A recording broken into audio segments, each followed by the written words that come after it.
level conversations on global stages, including the World Economic Forum, Aviation Africa, AGRA, and many more. Fiona has interviewed heads of state, global leaders, and industry pioneers, navigating complex discussions with clarity, confidence, and depth. I give the floor to Fiona Mbabazi.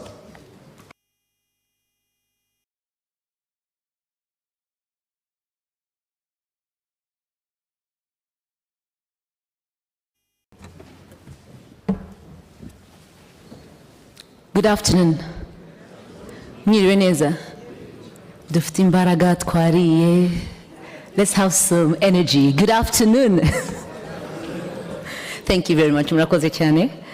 His Excellency, the guest of honor, honorable ministers present, ambassadors, fellow Pan-Africanists, comrades, distinguished guests, ladies and gentlemen, good afternoon one more time. Okay, I am not a pastor, but I want you to turn around to your neighbor and say, let's create the Africa that we want, please. People at the back, I don't see you. Let's say it proud and loud. Let's create the Africa that we want. Well, Africa today stands at a defining moment with a population projected to be at least 2.5 billion by 2050. Now, the continent has both the responsibility and the opportunity to shape its own economic future. And perhaps one of the strongest tools that we have available today is integration. I'm sure that you agree with me. Now, the African Continental Free Trade Area has created the largest ever free trade area in the world by a number of countries participating. Yet, despite this huge ambition, intra-African trade still remains significantly lower than other regions globally. So today's conversation this afternoon, it's not just about inter-trade, but it's also about how Africa collaborates and how we will keep collaborating. It's about how Africa competes, and it's also how Africa grows sustainably together, because the real opportunity is not only in moving goods across Africa, but in creating jobs, empowering entrepreneurs, strengthening regional value chains, and ensuring that development is inclusive and it's African-led. So without further ado, please welcome my panelists. I'll start with Honorable Minister for Trade and Industry, Minister Prudence Sebahizi. Please, a round of applause as they join me on stage. I'll call upon Mr. Dennis Carrera, who is one of the biggest businessmen we have in the country today, and an entrepreneur. I'll also call upon Dr. Monique Nsazabaganwa, the former Deputy Chairperson of the African Union Commission, and His Excellency Khalid Musa Dafla, the Ambassador of Sudan to Rwanda. Thank you. Please, a round of applause as they join me.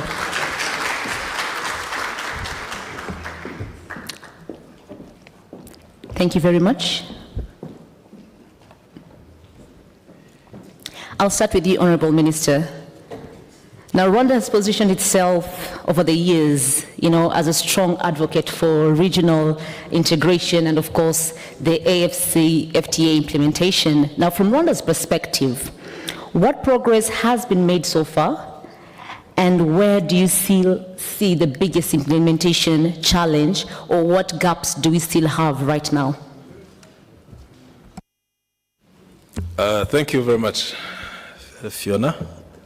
It's a pleasure meeting you again. Let me first of all congratulate the chairman and the entire team for this conference on Pan-Africanism. And also, I recognize all the dignitaries in the room. Good afternoon.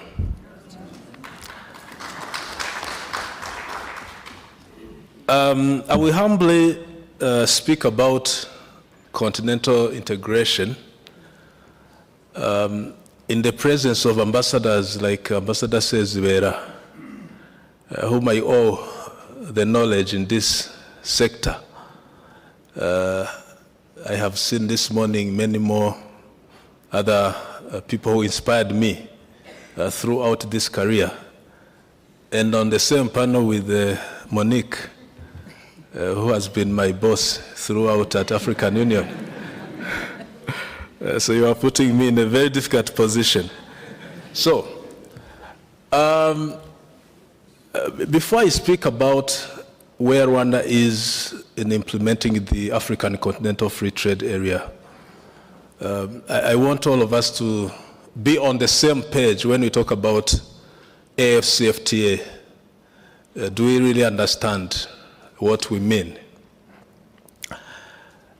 From the statistics that you mentioned, we have Africa as a continent, 55 countries,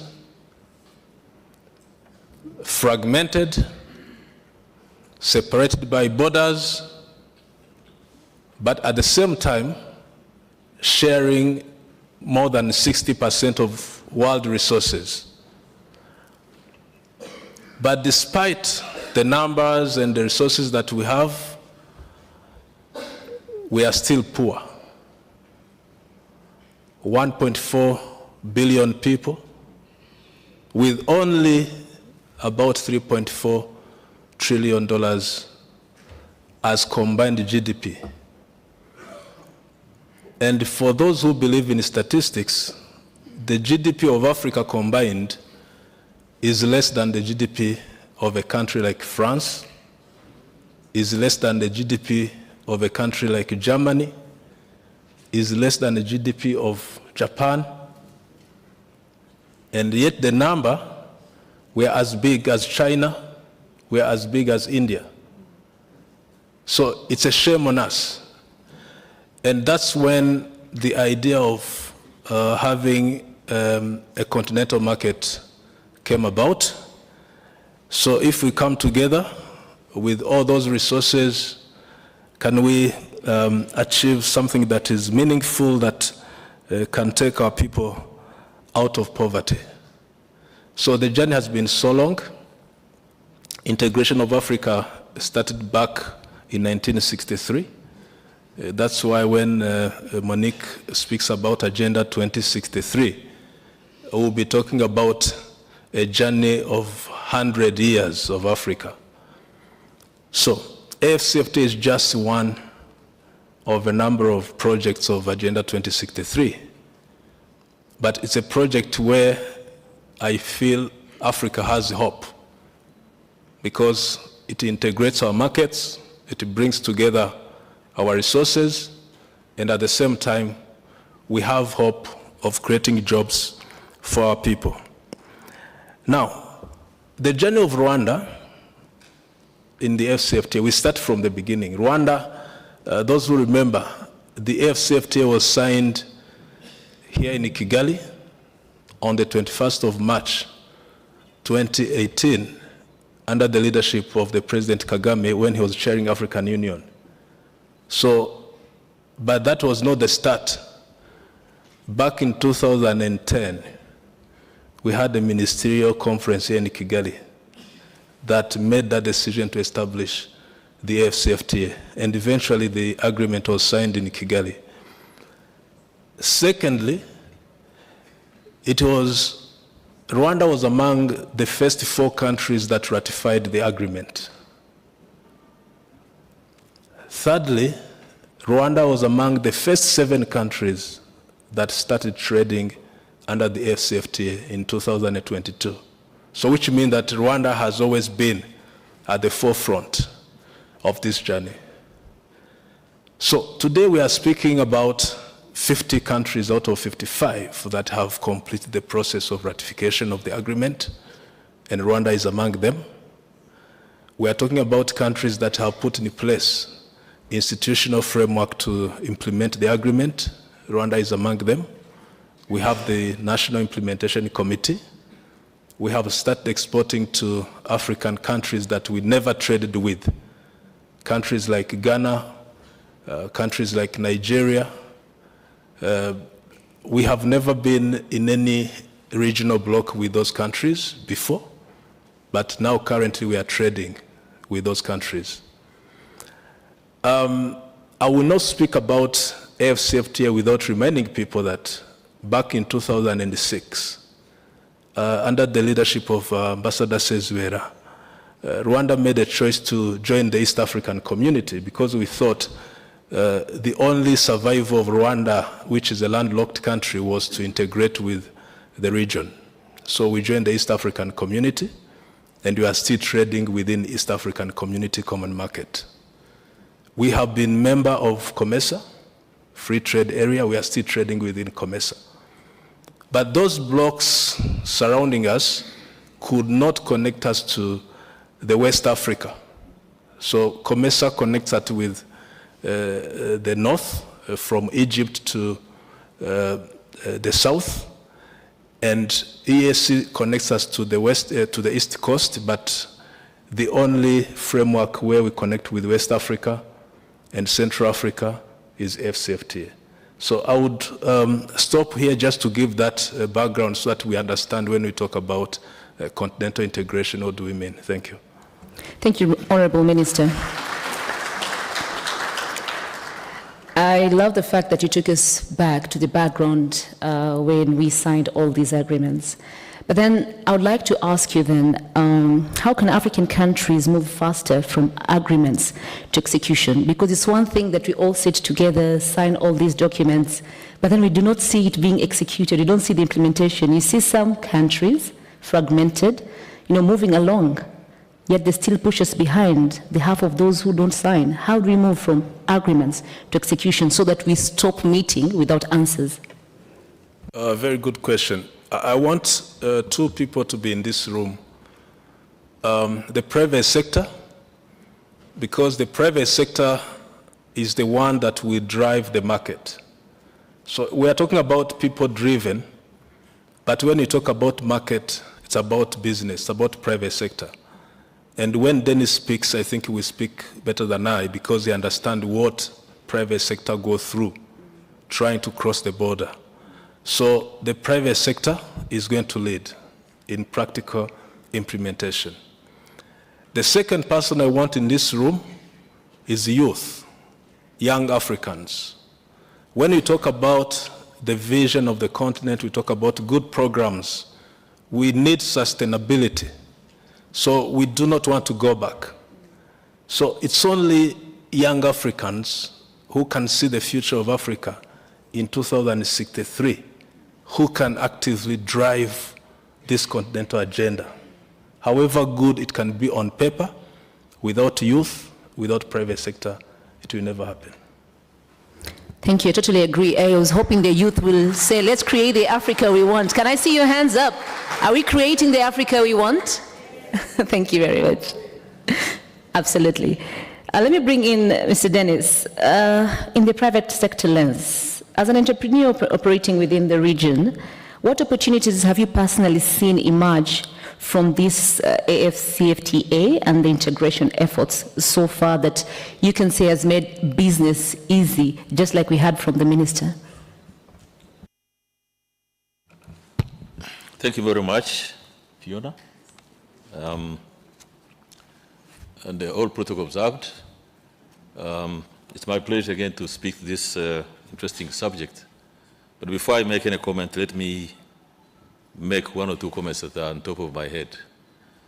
One is, I think in the preparation of such a conference, Mr. Chairman, we ordinarily need to be reminded of the dress code. When I turned up for this African Liberation meeting, I realized a few people were suited up like they're in Lancaster Hall or in the White House. No, I'll spare the minister because of his position. But I can see a couple of ties and maybe remind colleagues that Africa liberation needs to be seen to be done. We cannot preach what we don't do. You remember when the French colonized us, one of the tools was policy of assimilation. Make them talk like we do, so you'll be talking, shaking your shoulders up. Make them walk like we do, make them dress like we do. And we still dress like them, and we come for an African liberation meeting dressed in suits. Of course, this is different from Lancaster House meeting. This is different from White House or the British Parliament. So, kind reminder, Mr. Chairman, as we...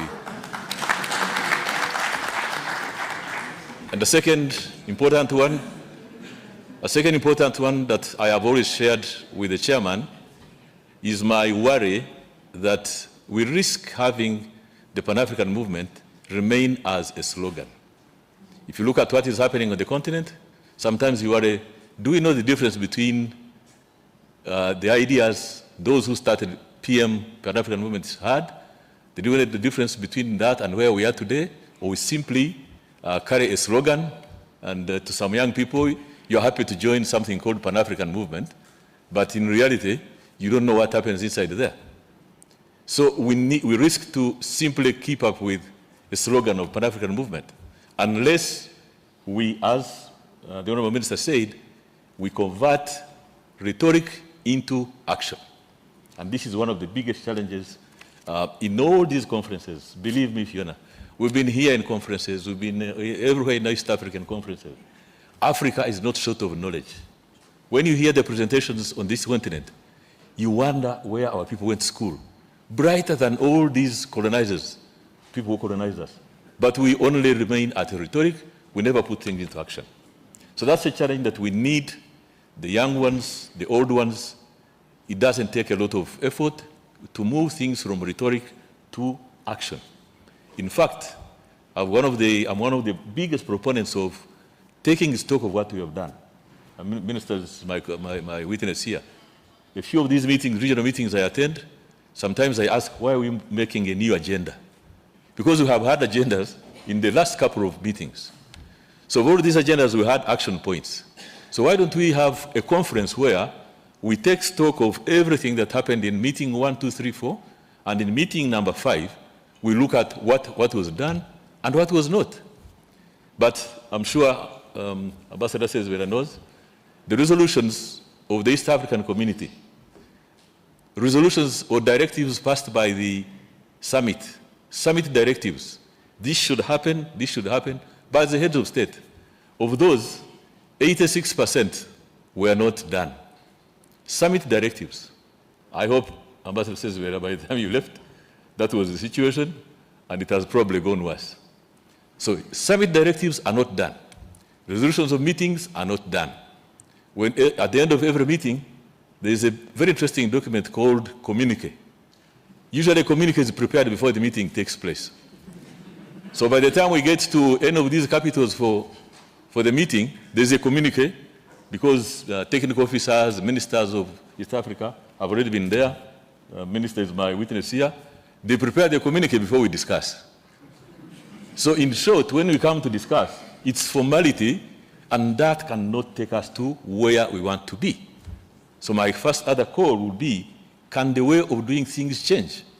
Unless we change the way of doing things, believe me, you'll travel these capitals, you put on your neckties and you go discuss meetings, have lunch and all this, and a good communique read out. Little is done in what we do. But now, specifically back to what you asked me, the opportunities that are presented by this interesting market, and as Minister said, that was signed in Rwanda here. Believe me not, this is the first since the time of independence, from 1959, 1960, 61, and 62, the first transformative economic arrangement on this continent was the ACFTA. And personally, I always say, this was the only chance for Africa. We take it now and make use of it. We don't take it, we are cooked. Believe me. Because if we don't, be under no illusion that there are people out there, our trading partners, name them, I don't want to give particular names, all trading partners, interested parties in the West, in the East, everywhere in Asia, all these are eyeing this animal that we came up with called Africa Continental Free Trade Area. Everybody is eyeing it. And if we are not careful, it is going to benefit them more than it does to us. Do you know how they will do it? They will recruit a couple of African countries to serve their interests and not the African interests. It has already started, by the way. What I'm saying has already started. Some countries are already signed up to act on behalf of Asia, America, where, to serve the interests of them, not the continent. How are we going to stop what has already started? That's a question to you all. So ACFTA may end up very easily benefiting those out there. But if that doesn't happen, then what do? It means we Africans have to go to wake up now and take advantage of the following. Some of the interesting opportunities that come with the ACFTA are strengthening our industrialization. We have industrialization is one of the things we've talked about. It's talked about everywhere, and it's the only way for us to move from where we are, producing for consumption, less and less dependence on imported materials. So we go to industrialization. Industrialization is a process. It cannot begin all of a sudden. You have to go small, piece by piece. That's why, I mean, all these industrial countries, that's how they started. Look at Japan, look at the European countries. You go small, they started by making a bicycle, then a car, then an aircraft, and all. This is the journey. But are we starting? And I think where we are in Africa is not a bad place. To an extent, we have started industrializing slowly. We make some things in Rwanda here. There are things made in East Africa here. But we should now bring our efforts together and make good of the energies that we have and the potential that we have. But instead, I will come back to later in the challenges, why we don't do it. But industrialization is one of the things that now should come to a large scale. Let me tell you an interesting lesson. An interesting story. When we were discussing implementation of the CFTA some time back in Addis Ababa, something called the United States U.S. Council of Africa. USA has a council for Africa. Africa has no council for America. But USA has a council for, now, when we go to a meeting in Addis Ababa to discuss as Africans, the leaders of the meeting were Americans guiding us on what we should be doing, including what we should discuss. And one of the things they urged our colleagues from Nigeria was, be careful about ACFTA because there's a lot of production. You Nigerians produce a lot of parts, vehicle parts, steel, a lot of steel. Once you open up the continent, your steel is going to find no market. So be careful. Since you are manufacturers of steel in Nigeria are quite a huge number. They influence the Chamber of Commerce of Nigeria. So they influenced the president initially, if you recall. The president of Nigeria ratified the agreement much later because the Confederation of Industries told him, Mr. President, don't sign. When you sign, our market for steel is going to collapse. You can imagine that kind of thinking. And he held back. So until we had discussions, but who was behind this? I've told you the corporate council. It's called Corporate Council for Africa. So until we form our own Corporate Council for America, you can be sure it is going to take us time. But industrialization is one of the opportunities that presents. Job creation itself, job creation. Let me say this. Lots of our young people are unemployed. And one of the things we see on the continent are challenges, as a big challenge is unemployment. All these movements you see around, Gen Z movement, they are pushing this and this, they want to remove governments, they want to fight. It's because they lack what to do. They're looking for employment. And employment is in this opportunity presented by Africa. But how do we do it? The one thing that we ought to do is open up the borders of Africa. Because who said that we can only work, Rwandese must work here? But as we say this, and I'm glad to Togo, which opened up its borders the other day, but a big question to all of you sitting in this room, Pan-Africa, Mr. Chairman, why are borders of Africa closed? Why? Pan-Africanist slogan, as I said. But we are here, our borders are closed. You need a visa to go to a visa or permission to go to trade with, permission even to take knowledge. Doctors here cannot move services. I'm going to services. Doctors, how many Nigerian doctors are in Kigali here? None. You Rwandan doctors, why don't you operate in somewhere in Lagos? You're not there. So why do we close our borders? So employment is a challenge for Africa, but yet we are still closing our borders. So one of the things we should do is remove all these visa requirements for African countries. Why do we need them? So there was one example 2 weeks ago, I think last week, we clapped for Togo, and I remember making a tweet that Togo has done, but where is the rest of you, Africa? Couple of opportunities in the food industry. The population of Africa that Minister talked about, everybody eats at most 2 meals a day. But the food we produce, we eat it raw. We don't even make money from it. In some communities, they grow much more than they can consume. They produce a lot of it goes to waste.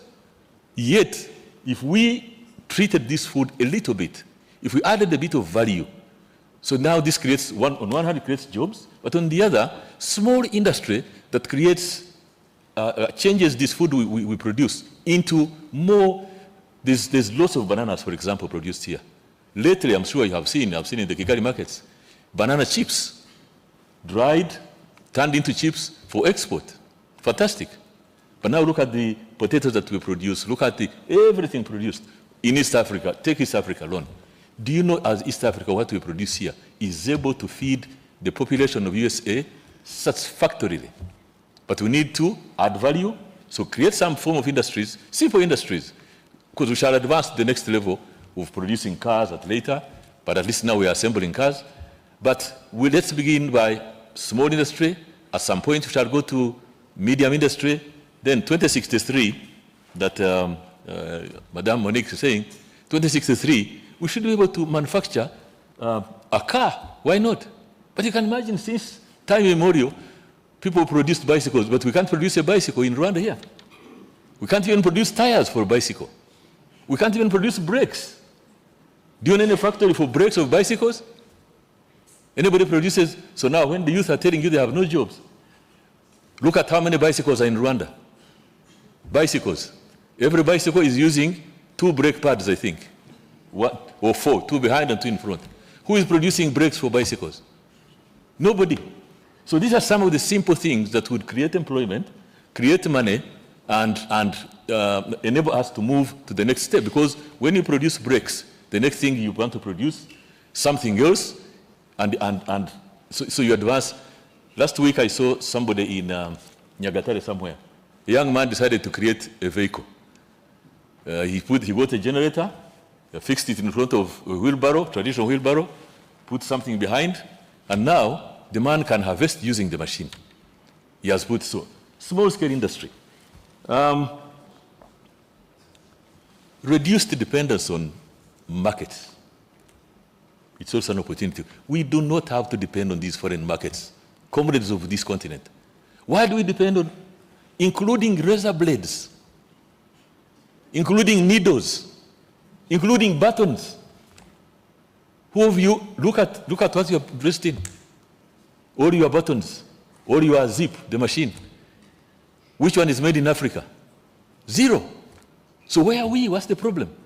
So once we start, we start thinking through and being less dependent on the West and out there, it we'll crack our heads and say, but what does it take to make a zip? What does it take to make a button? What does it take to make, all these things?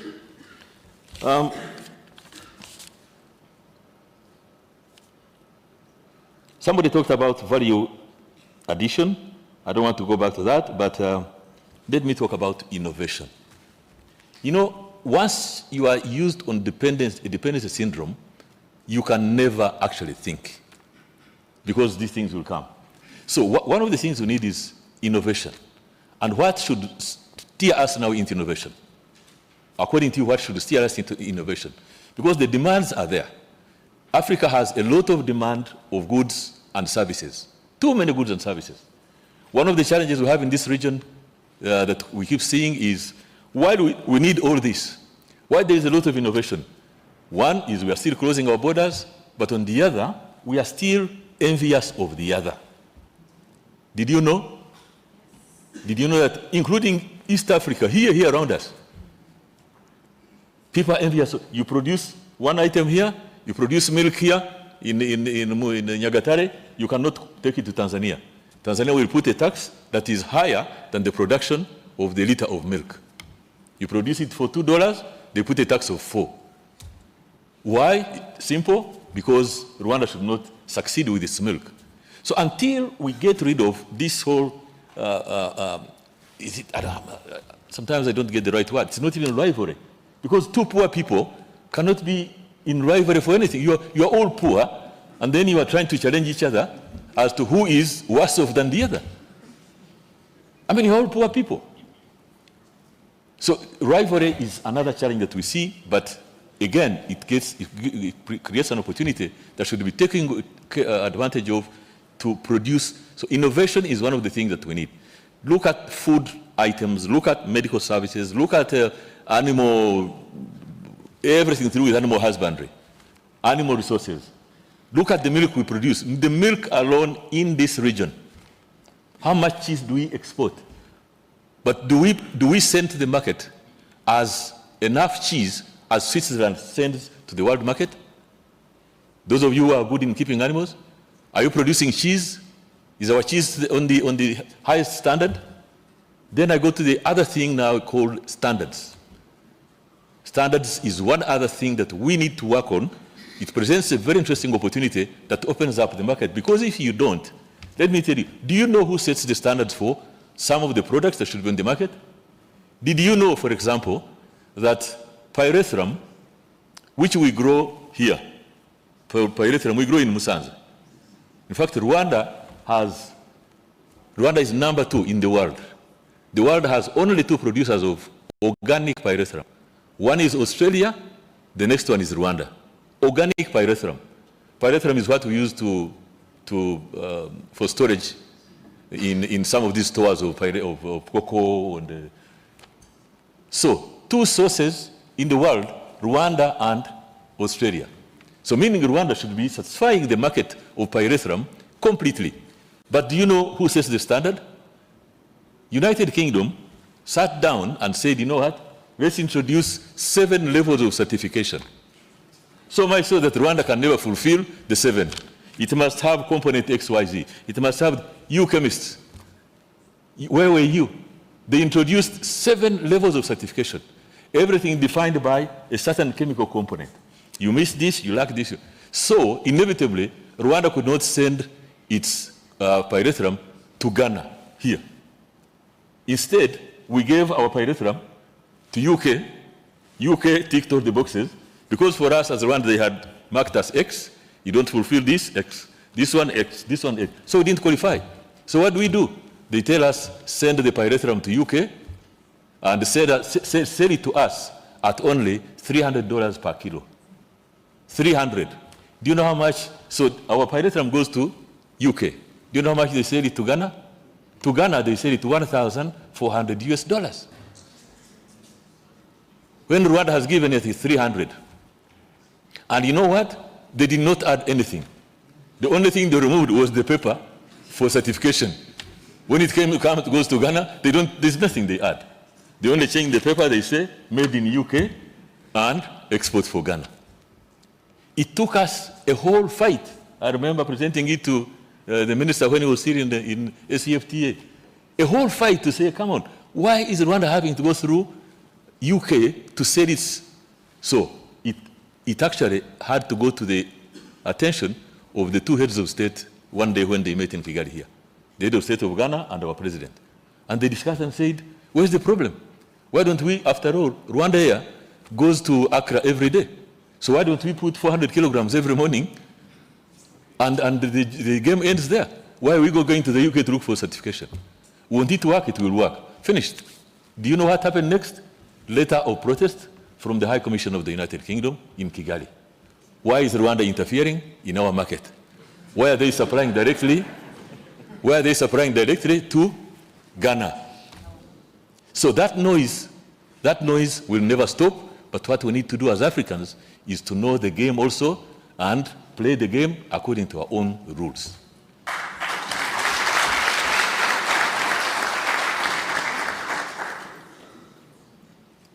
Thank you very much, Mr. Dennis. You've given us quite an insight on this. Come now to you, Dr. Monique. Agenda 2063 presents a bold vision for Africa transformation, like we've already had. From your continental experience, how aligned are African governments today in turning that vision into measurable action? Thank you, Fiona. Good afternoon, everyone. Yeah, I hope that we are not dozing because of, we are well treated at lunch.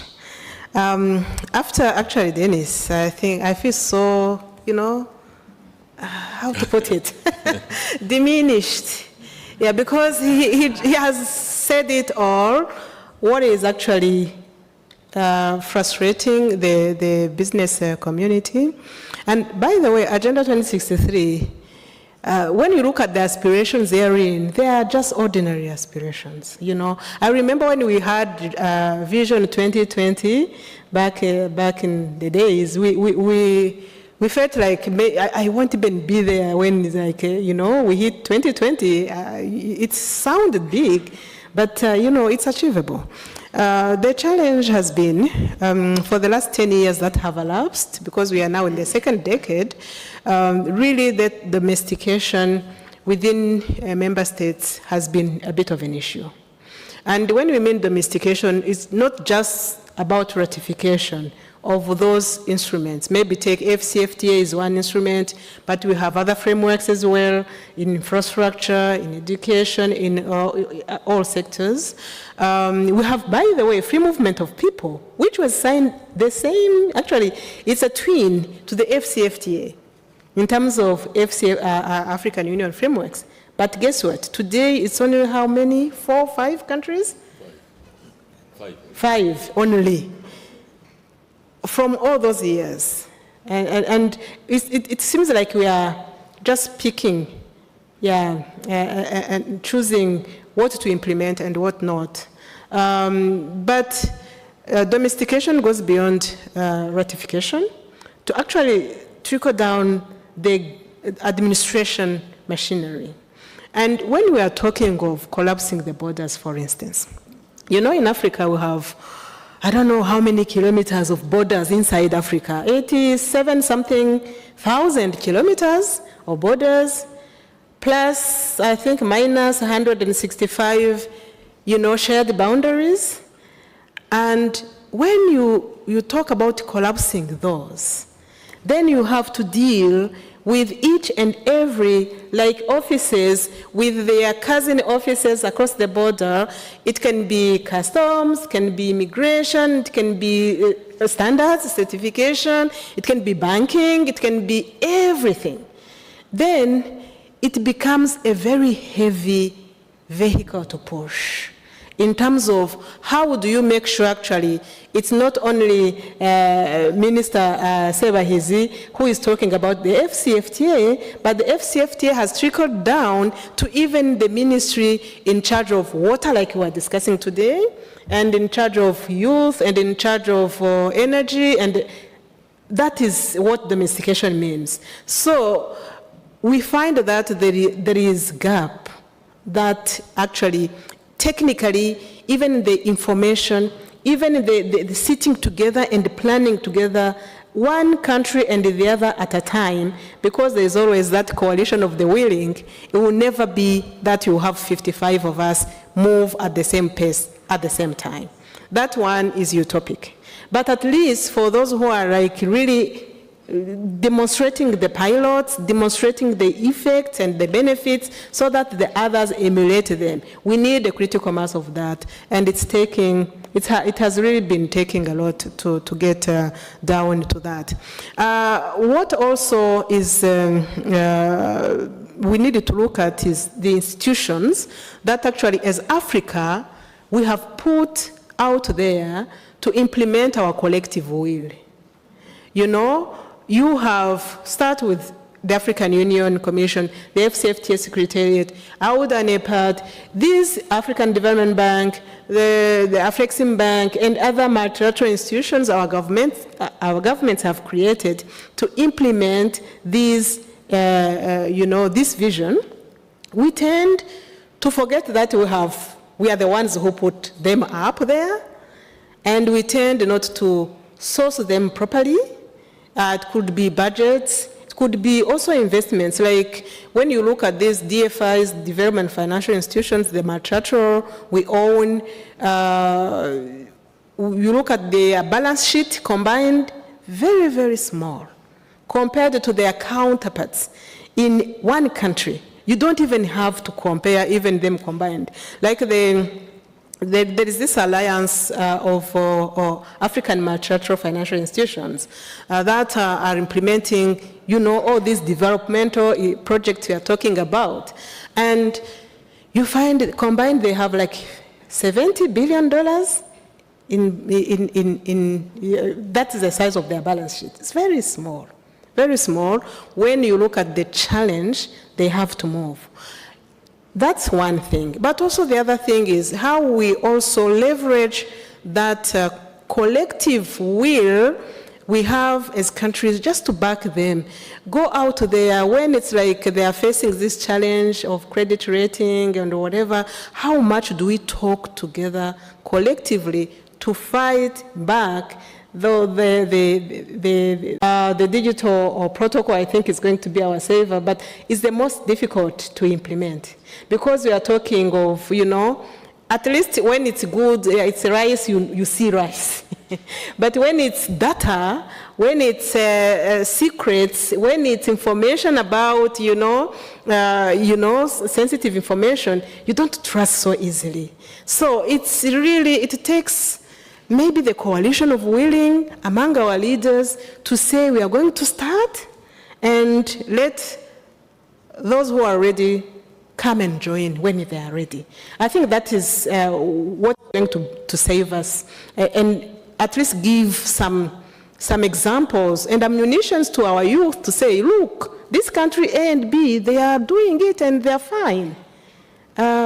I felt bad to hear and watch the news the other day, a country on this continent still chasing Africans and it doesn't matter whether you have a paper or not, you don't fit, you don't belong. We need really to challenge some of those, but in a more pragmatic way. Thank you. Thank you, Dr. Monique. I think, yes, a round of applause, please.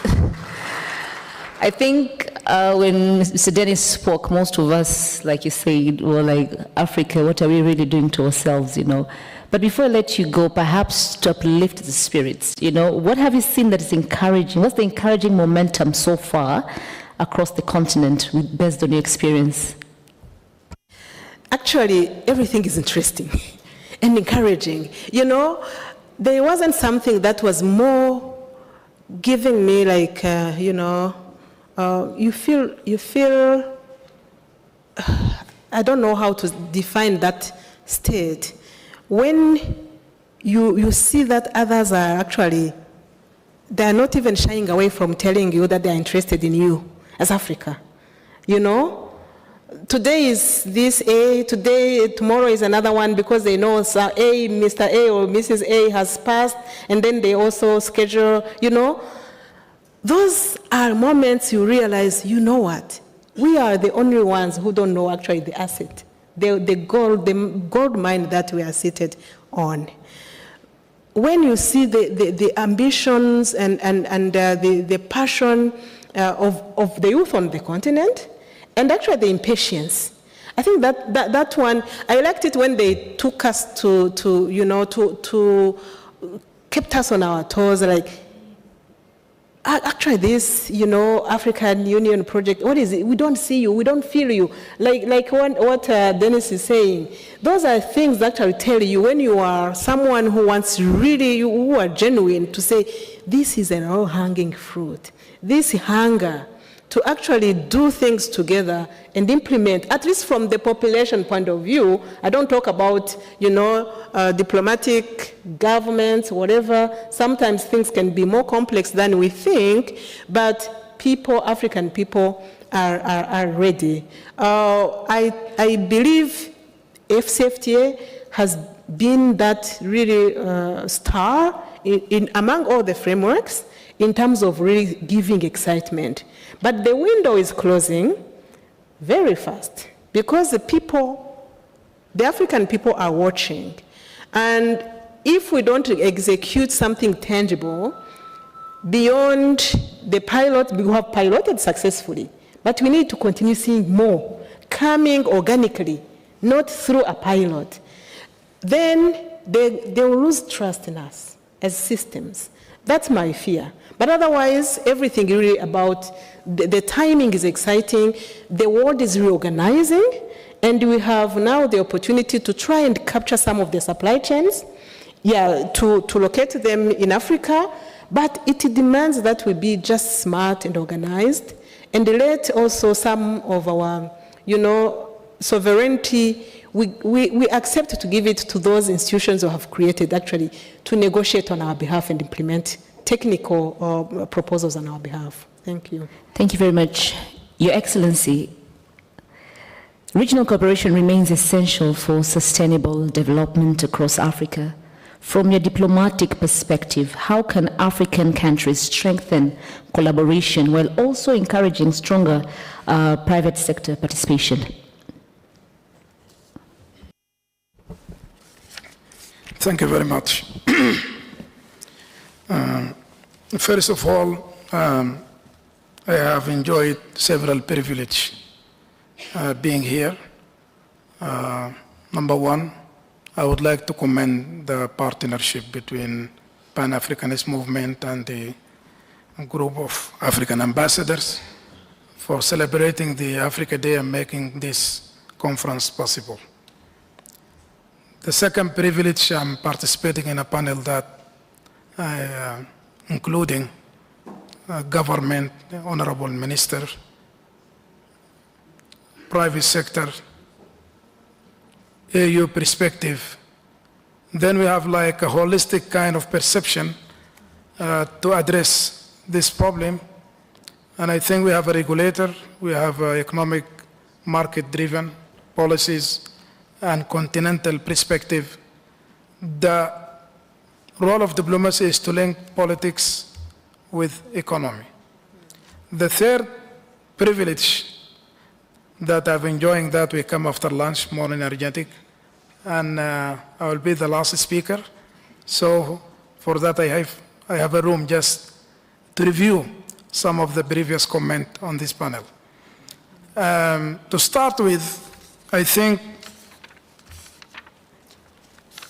before talking about economic integration, how can we harmonize our policies and political actions in the continent?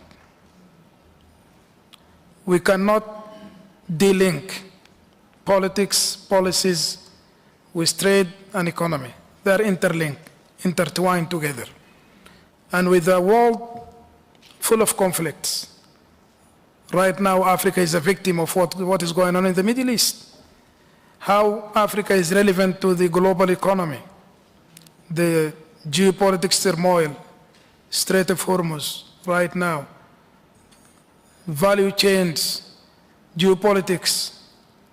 How Africa is still relevant to the global economy, because we are not an isolated continent. We are part and parcel of this international economic dynamics. I think the international community and the global economy needs Africa more than before. Not because, as the Honorable Minister said, we have 60% of the natural resources of the world. But more than that, we have the human capital. Africa will be the continent of the future, not because of the demographic factor, or not just of our natural resources, but because of our will, based on this Pan-Africanist spirit that will drive all us together. From diplomatic perspective of view, regional integration is not an option, it is a necessity to survive. Because if you look to the current dynamics in the world right now, survival for the fittest. The multilateral system and international liberal order is collapsing by all means. There is new dynamics emerging right now. Where is Africa? Are we still be competitive? Just remember one thing. We are struggling at the UN system right now to secure one seat for Africa, a permanent seat. 54 different countries, the biggest bloc in the world, lacking to have a permanent seat in the world. This will give you a comparative view. If we are not compete in the international politics, then we have to be more stronger at the economic side and trade side and be more competitive because we have the resources, we have the vision, we have the human capital, but how can we be competitive? Second point, which is very important to us, and also linked to the previous point, that how can we be relevant to the global economy?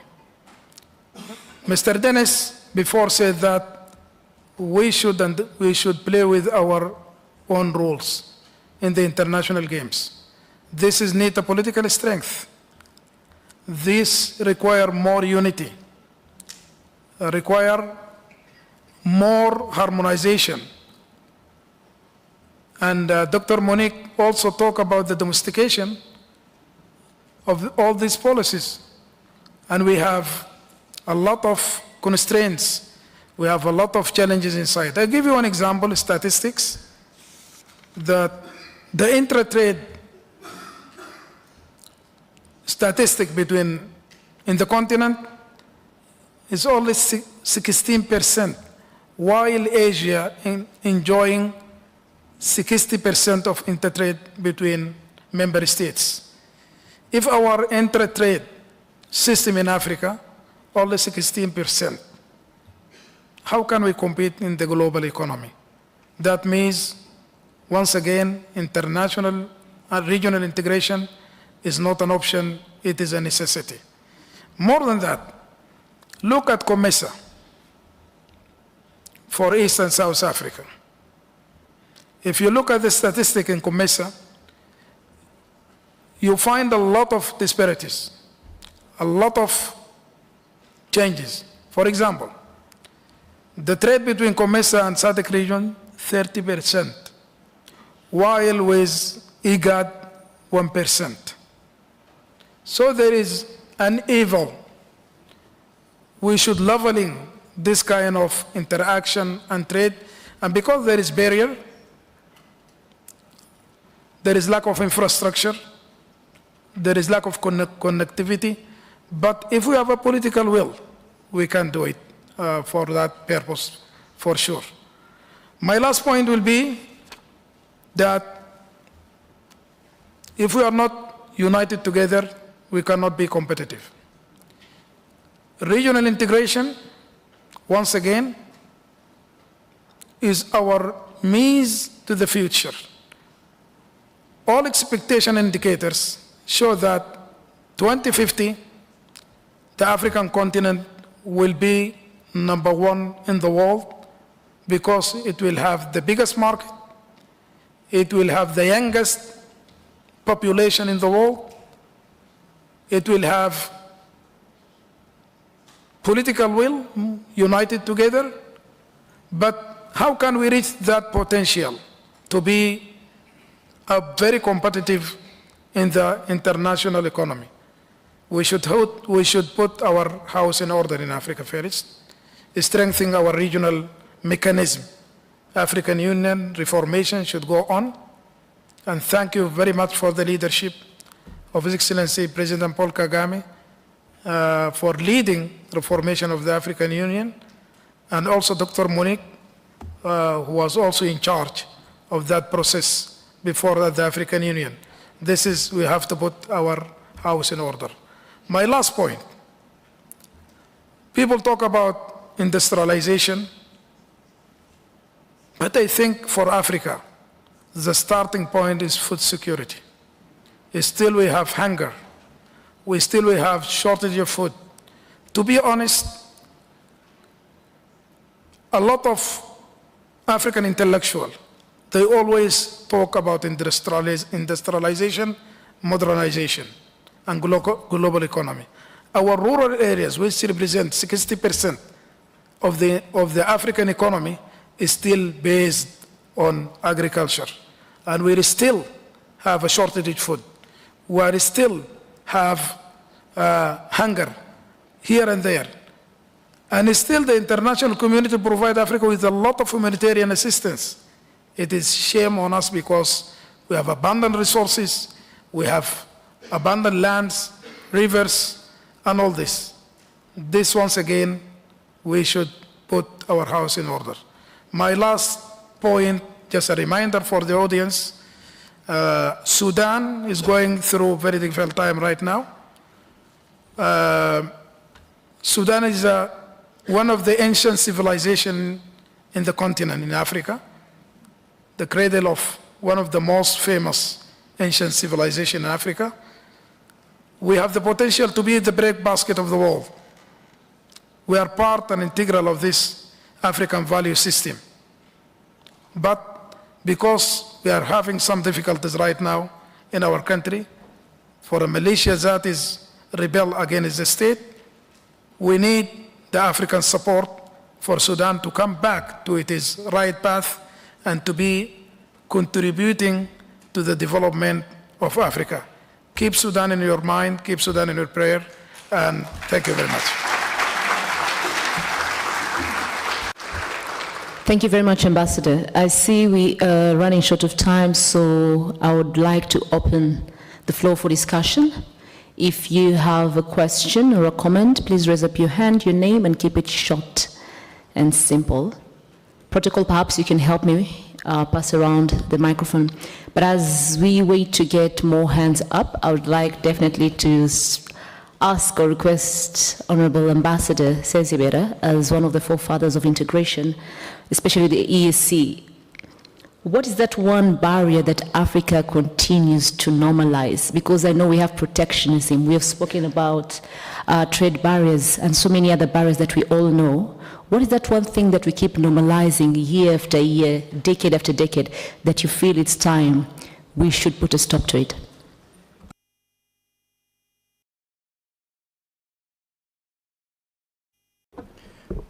Well, I don't know whether I can answer your question, but I can give you my experience. I think I've listened carefully to the panel, and I recall that when I joined the East African Community as Secretary General in 2011, preparing for my first summit, they proposed that we get the heads of state to make 20 decisions. 20. I said, well, okay, that's good, and they were important decisions. So I requested for a list of all the decisions that the community had taken before I got to East Africa. And believe you me, decision number 1 of Council of Ministers number 1 of 2001 remained unimplemented in 2011. So I thought it wasn't wise for us to be making more decisions. And I proposed that we do an implementation matrix for heads of state instead. We did that. It helped some. I think it took the politicking out of execution of integration issues. So as Pan-African Movement chairperson is here, it might help us, maybe, if we want to move forward, if we do not want to simply agonize, but organize, maybe we should, as a Pan-African movement, prepare implementation matrices for our leaders to consider. The African Union has taken decisions. We now have Agenda 2063. East African Community, COMESA, other organizations all have taken policy decisions that remain unimplemented. And I think we need to move into the implementation phase. And I think as Pan-Africanists, our role can be to help advocate for implementation, and an implementation matrix is a very useful tool. So if next year we come for this ALD with the draft of an implementation matrix, I think would have made a significant step forward. For your consideration, Chair. Thank you very much, Ambassador Sezibera. Yes, because we talk a lot, but we don't implement. That is the problem. Thank you very much. I see our chairman has a comment. Thank you, moderator. I wanted to agree with him. Actually, before I dropped out, I was doing a research on the level of implementation, at least since 1991, Lagos of Action decision. It's amazing when you find decisions being remade as if they are new decisions.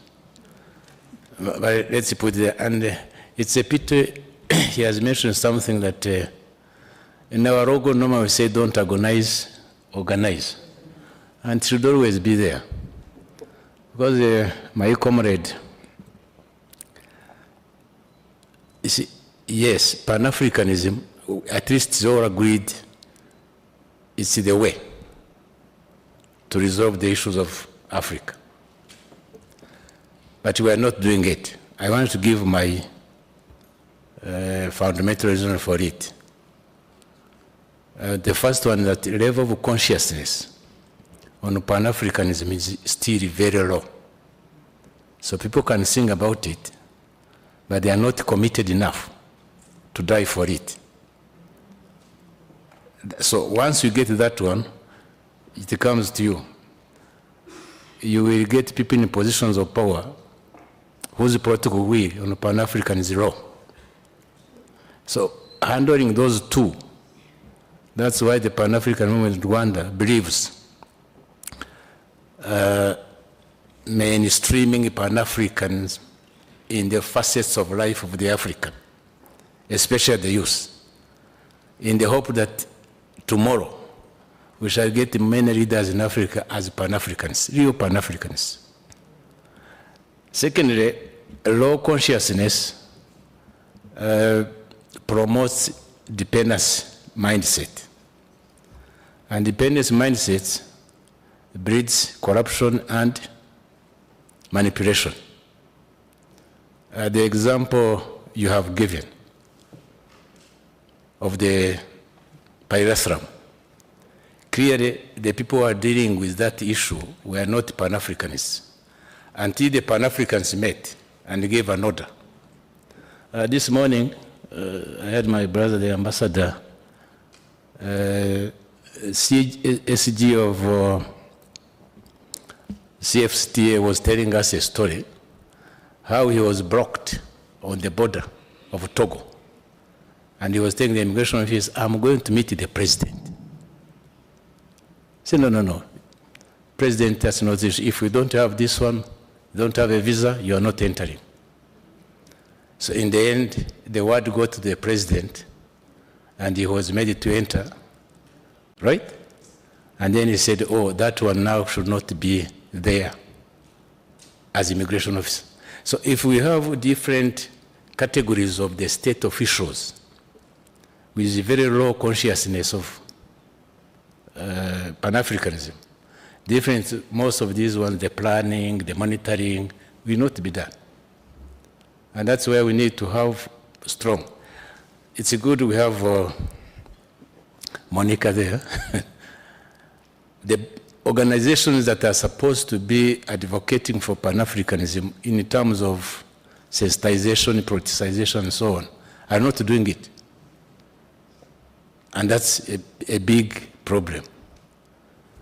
Secondly, we make bodies to drive integration and the African agenda, and we remove power from them. I think he has given a good example. If the East African community cannot force a member to abide by the rules and obligations they have signed for, we shall not move forward. So those are the issues we should face. So I say don't agonize, organize. First of all, let's hold these meetings to look for solutions. Once you get solutions, let's shout to them. And I really recommend what you have said. Next time, let's sit and say, this is the level of implementation. Why? We publicize, we advocate. Our fellow ambassadors send back home and say, let's make things happen. Because as long as we are fragmented, we shall keep being nothing. So I end with, I think Nkrumah is the one who said, Africa unite or perish. And this morning I gave the 3 processes, the 4. Let's unite, let's grow wealth, let's grow strength, then we shall get voice. That's the order of things. You cannot start with voice when you are poor. You cannot unite when you can be manipulated at will. Thank you. I rest my case. I want to talk about the issue of Sudan. It's not Sudanese. Nothing at all. It's a manipulation for gold. And Sudanese cannot get themselves together and say, we refuse. Because I'm sure if you refuse, they won't force you.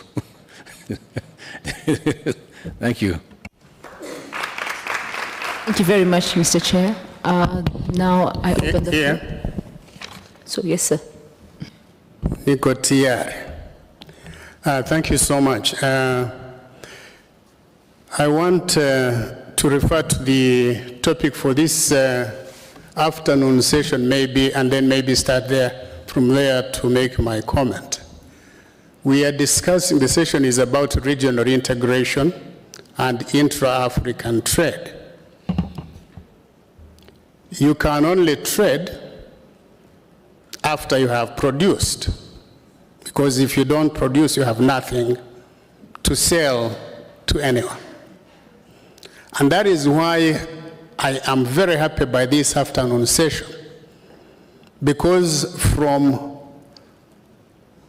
what I heard all the speakers talk about, all of them talked about a lot of things, but all of them seem to zero in on one word: industrialization. The minister talked about it, Dennis talked about it, the esteemed Monica talked about it, and the ambassador talked about it. Industrialization. It is one word that has defied attention on the continent in a lot of the discussions we have. We'll talk about trade, we'll talk about investments, we'll talk about value addition. We always run away from this word. And somehow I think it is a mindset issue. I think we've been conditioned not to think about it, because if Africans can think about it and go back to the time of our forefathers, because industry didn't begin outside. Africa had the industries before even the colonialists came. Somehow we steered away from it. But we need to focus on industrialization and think about it every day, all of us across the continent. And I'll tell you why. When the Secretary General was talking to us in the morning, he said that intra-African trade is growing. It now stands at about $280 billion every year. What he did not say, which I think was also very important, is he did not tell us that we are still importing goods from outside worth about $780 billion every year. So we have a deficit of about $500 million, which is a significant opportunity for Africans to be pouring money into growing local production, because the market is already there. We're not looking for it. We are spending billions to go out to import goods we consume, and in doing that, we're exporting jobs, we're exporting livelihoods instead of building them here on our continent. And that is why I was very happy when the panelists talked about industrialization. There's another reason that I think talk about industrialization is extremely important, and I think Dennis talked about it very briefly when he was talking about creating jobs for our youth. This is the reality that we have today, and I think the moderator started from there when she talked about Africa's population mushrooming to 2.5 billion by 2050. That is in less than a generation. But in the next 25 years, the African population will have doubled, which essentially means that the carrying capacity of Africa's economy must double from what it is today to be able to meet the needs of Africans to live not better lives than today, but to maintain the current standard of living. So, in terms of growing the economy, we must build the same level of industries that we have today and build them in 25 years. We must build the same number of roads, same number of clinics, same number of schools to be able to meet the demands of double the population that we have today. Now, I don't know what other people think, but from where I stand, I think we are facing a serious economic and development emergency. I don't think business can continue as usual. And that is why there is a sense out there that the demands of Africa's future, the demands to create to expand the capacity of our economy to meet the demands of 2.5 billion people that are coming on this continent in the next 25 years requires that we begin to treat the issue of industrialization as an instrument for expanding our economic capacity as an emergency that must be handled by all stakeholders, not to just leave it to the private sector to do, or to government to do, or to the social society, civil society to do. No, it is something that requires that all of us pull resources together to be able to meet the challenges staring us in the face. And the question I want to ask the panelists: can industrialization, or whatever you call it, but they need to expand the carrying capacity of our economy, be treated as an emergency rather than a normal economic planning exercise? Thank you so much. Thank you very much, Ambassador. Yes, sir.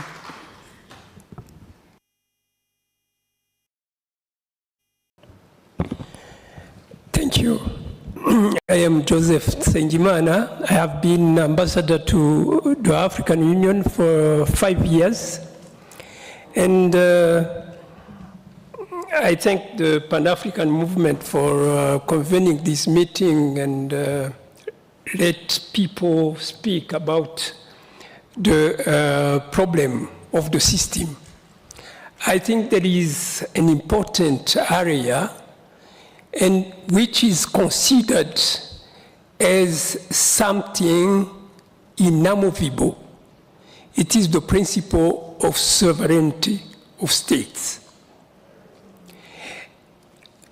Decisions are taken, very good decisions, but for implementation, there is a need to ratify from the countries.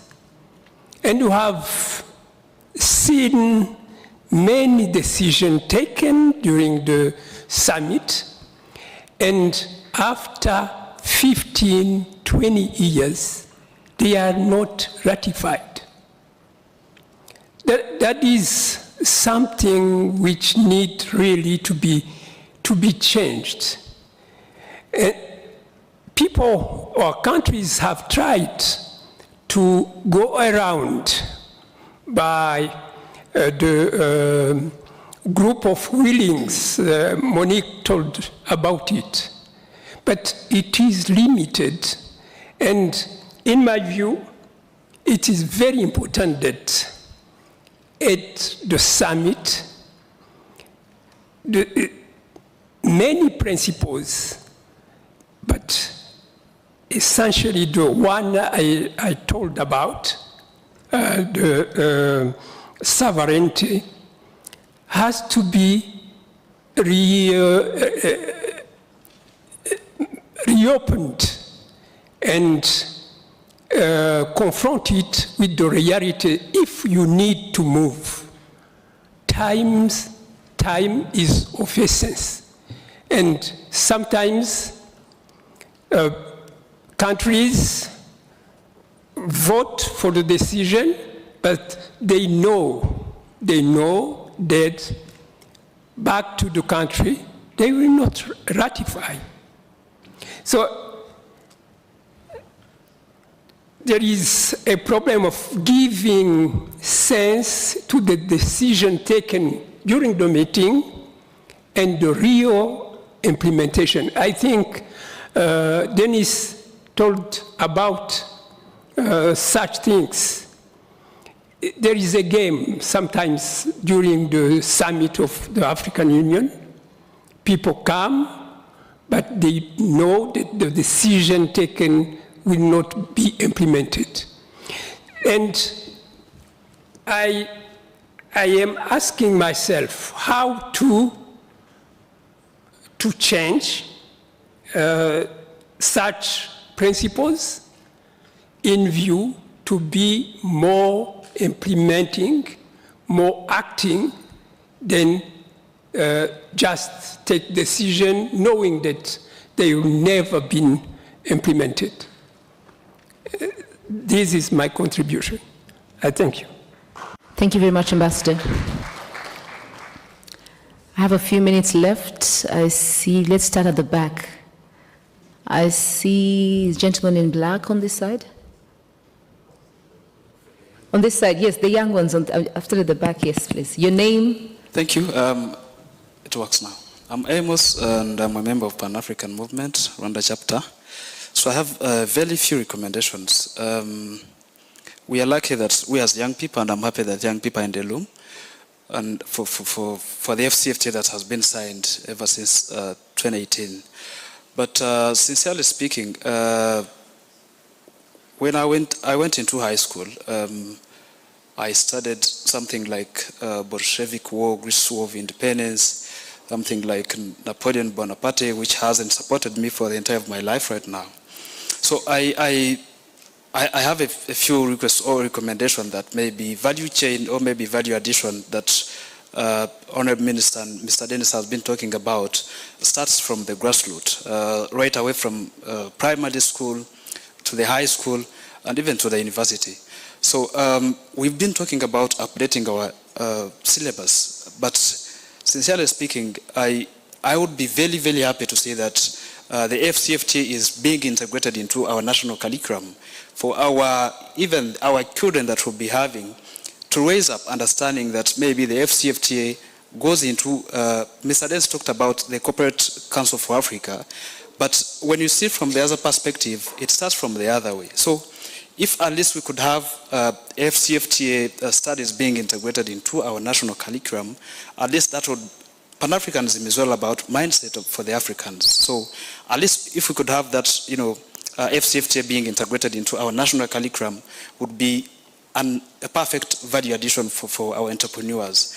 The other last point is that ever since the agreement was signed, the biggest challenge, apart from the NTBs, the biggest challenge I've been hearing and I've heard from the entrepreneurs, it is the access to finance. Not even access to finance, but access to affordable finance. So I think if we could have at least Pan-African movement and partners coordinate on this, on how at least startups, MSMEs could have access to finance, but affordable finance that could start, that's where the value addition starts. Because you cannot, give me knowledge, there is capacity building, which is very perfect, but what's the sequence of activities? What's after you giving me knowledge, where am I going to get the capital? So at least we need to understand and have that, straight channel.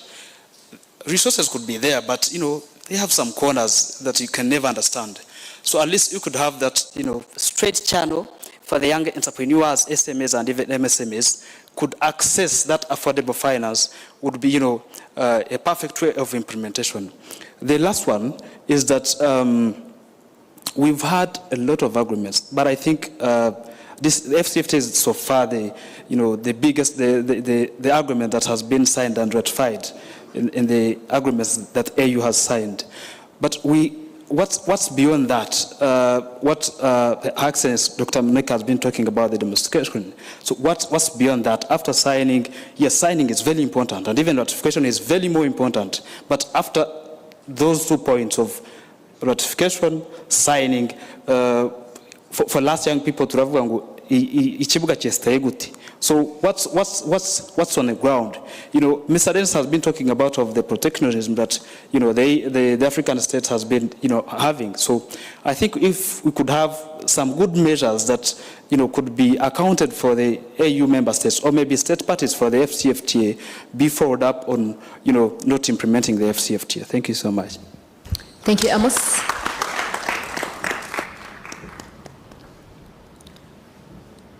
Yes, there's a gentleman just there. Thank you.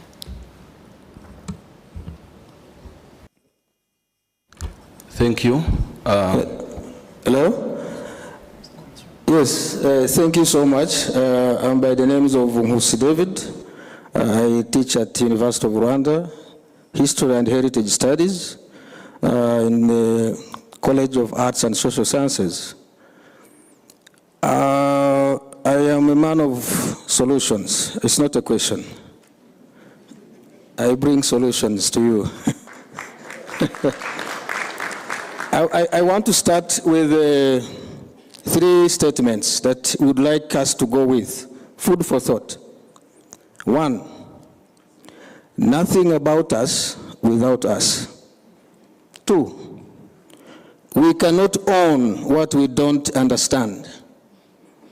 3, we don't want to see results. We need to be part of the results. These are the voices of the communities we are talking about. We are talking of people-centered strategy. I teach heritage studies. We have what we call community engagement. What are the dynamics? Do we know what we are doing? We are talking about integration. So, at the university level, we need to generate new knowledge. We don't need to always memorize facts or existing knowledge. So how do we get into that? Maybe I start with community engagement or the people-centered strategy. I said I'm bringing solutions. I am working on a formula. I call this formula the Nkusi formula in community engagement. The formula has 4 layers, 3 layers and the outcome. And that's how we have to do things in a systematic way. The first layer is about recognition. Within that first layer, we need, it's about rationale. We need to have what we call, you need to recognize these people we are talking about. Recognition meaning we have to recognize the communities as experts. We don't go as experts, otherwise the level of engagement will be low. We need to respect these communities we are talking about. Don't instill fear. The last one within that layer is about equality, inclusiveness. We need to be inclusive. This first layer takes you to the second layer, which I call knowledge. What do they want? How do they want it? In what context? The second layer takes you to action now. With action, you have to activate the communities. You have to, after activation, you engage them. After engaging, you empower them. After empowering them, you mentor them. So you cannot mentor someone who is not empowered. You cannot empower someone who is not engaged. You cannot engage someone who is not active. From those 3 layers, there is what I call the governing denominator, which is co-creation. You can't talk of engagement when there is no co-creation. The issue of trust, building of relationship, all is embedded in co-creation. So all the 3 layers you have to co-create with these communities if you want active engagement. So engagement goes beyond participation and involvement. So the outcome, what is the outcome of this engagement process? 1, understanding. 2, the more you understand, the more you value. The more you value, the more you care. The more you care, the more you enjoy. It's not the other way around. We tend to enjoy things before we understand them. That's where things go wrong. We are talking of integration. We need all unity, African unity, East African community. We must have to deal with the citizen issues first, in terms of identity, in terms of trust. For that engagement process, if we can go through that, I think we can have, we can get to the reality. The other issue was about critical thinking, now in education. Musi, if you'll allow me, I gave you 2 seconds. You've spent more. 2 seconds to give a solution. Anyway, thank you. Yeah, let's adapt the equality and share the minutes. Thank you very much, Musi. Please, a round of applause to him. Yes, I see the student from ALU, I believe. Thank you so much. Thank you very much. Thank you Chair, so much. I have questions specifically for Dr. Monique and the Honorable Minister of Trade. Please excuse me to skip protocol. We don't have time. So straight to my point. Dr. Prudence, my question to you would be, many African businesses, as we know, still face challenges at borders. And this could be like delays of tariffs, cost of procedures, and of course, the infrastructure gaps. What concrete steps is Rwanda taking, or you as a Minister of Trade taking, in order to address this particular issue from the Rwandan side? That's my question to you. To Dr. Monique, my question will be, with your previous experience as the Deputy Chair of the African Union Commission, I want to know how important is political stability and peace building in terms of the success of regional integration. Thank you. Thank you very much. Okay, just one, yes. Just one more. Thank you so much. My name is Etienne Nuvumukiza. I am from African School of Governance. I'm also a Pan-Africanist. I wanted to argue that Africa is at the crossroad of the 3 opportunities. First is energy transition, and we have what we require for driving the next energy transition phase. The other one is Africa Continental Free Trade Area, which we are talking about. The third one is an opportunity that our continent has over 60% of population are youth and tending to grow by 2050. And my question is centered around the third, youth. And then, as the team says, it's a people-centered and market-driven strategy. Firstly, for youth, Africa, only 2% of the youth under 20 are the ones who currently manage to attend the university level education. That shows that even though we are activating the AFCFTA, there is a need for also to invest a lot in education. And of course, if it is education, as my colleagues was talking about, it's a decolonized education system where our students can innovate and also understand the context. The other one is the issue of standard. Mr. Dennis was talking about the externally driven standards. And of course, most of our youth and women, they are startups, very small business. And if the standards are being driven outside of our countries, outside of our continent, it is not easy for infant business to meet the standard which are within our inter-trade system, to make sure that we engage in cross-border trading. We should revise our standardization of the product to make sure that our business, our young entrepreneurs can really trade across the continent. Especially, I propose that we can establish the standard approach which are fit for our young entrepreneurs with very low standard. Otherwise, these opportunities will be captured by big industries, big firms, which are not, while our youth and young people are not meeting the standard. Thank you so much. Thank you very much. I'll hand over back to my panelists. Minister, we've had lots of comments and questions, including the one on standardization, on how to lower them, but also to ensure that there's a balance in between. Maybe also Dennis will touch on that, as we also asked Dr. Monique Ambit. Yeah, thank you. Let me first of all thank all the interveners because you have shared your thought and we have taken note.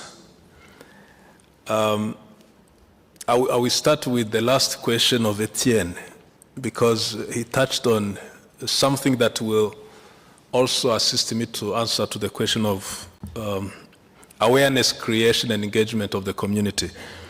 So when we talk about opportunities in the FCFTA market, it's not that everyone is going to be expert in FCFTA. But FCFTA is going to touch the lives of everyone in one way or the other. So, what I very much agree with Etienne, if you want to take advantage of FCFTA market, you first have to think, what do I produce? So if you're not producing, then the second question will be, what skills do I have? If the FCFTA is going to create a job, do I have skills? Or do I just have knowledge? Because there is a serious gap between knowledge and skills. You may know so many things, but not know how to do them. So there is a serious gap. We have to start building skills that will take us to that market if we want to take advantage of jobs. If we want to sell our products, then we have to produce and we have to be aware of the standards and other requirements of the market. So to the question of a gentleman who asked about infrastructure gaps and what practical steps that we are taking as Rwanda. There are three things that we take very seriously in the Ministry of Trade. Industrialization is number one, as Ambassador Williams said, because if we don't produce, really, we are not a player in this market. Then secondly is logistics. Logistics, when you talk about logistics, it's a whole ecosystem that will connect products, people to the market, from the production to the consumption. So infrastructure goes hand in hand with logistics.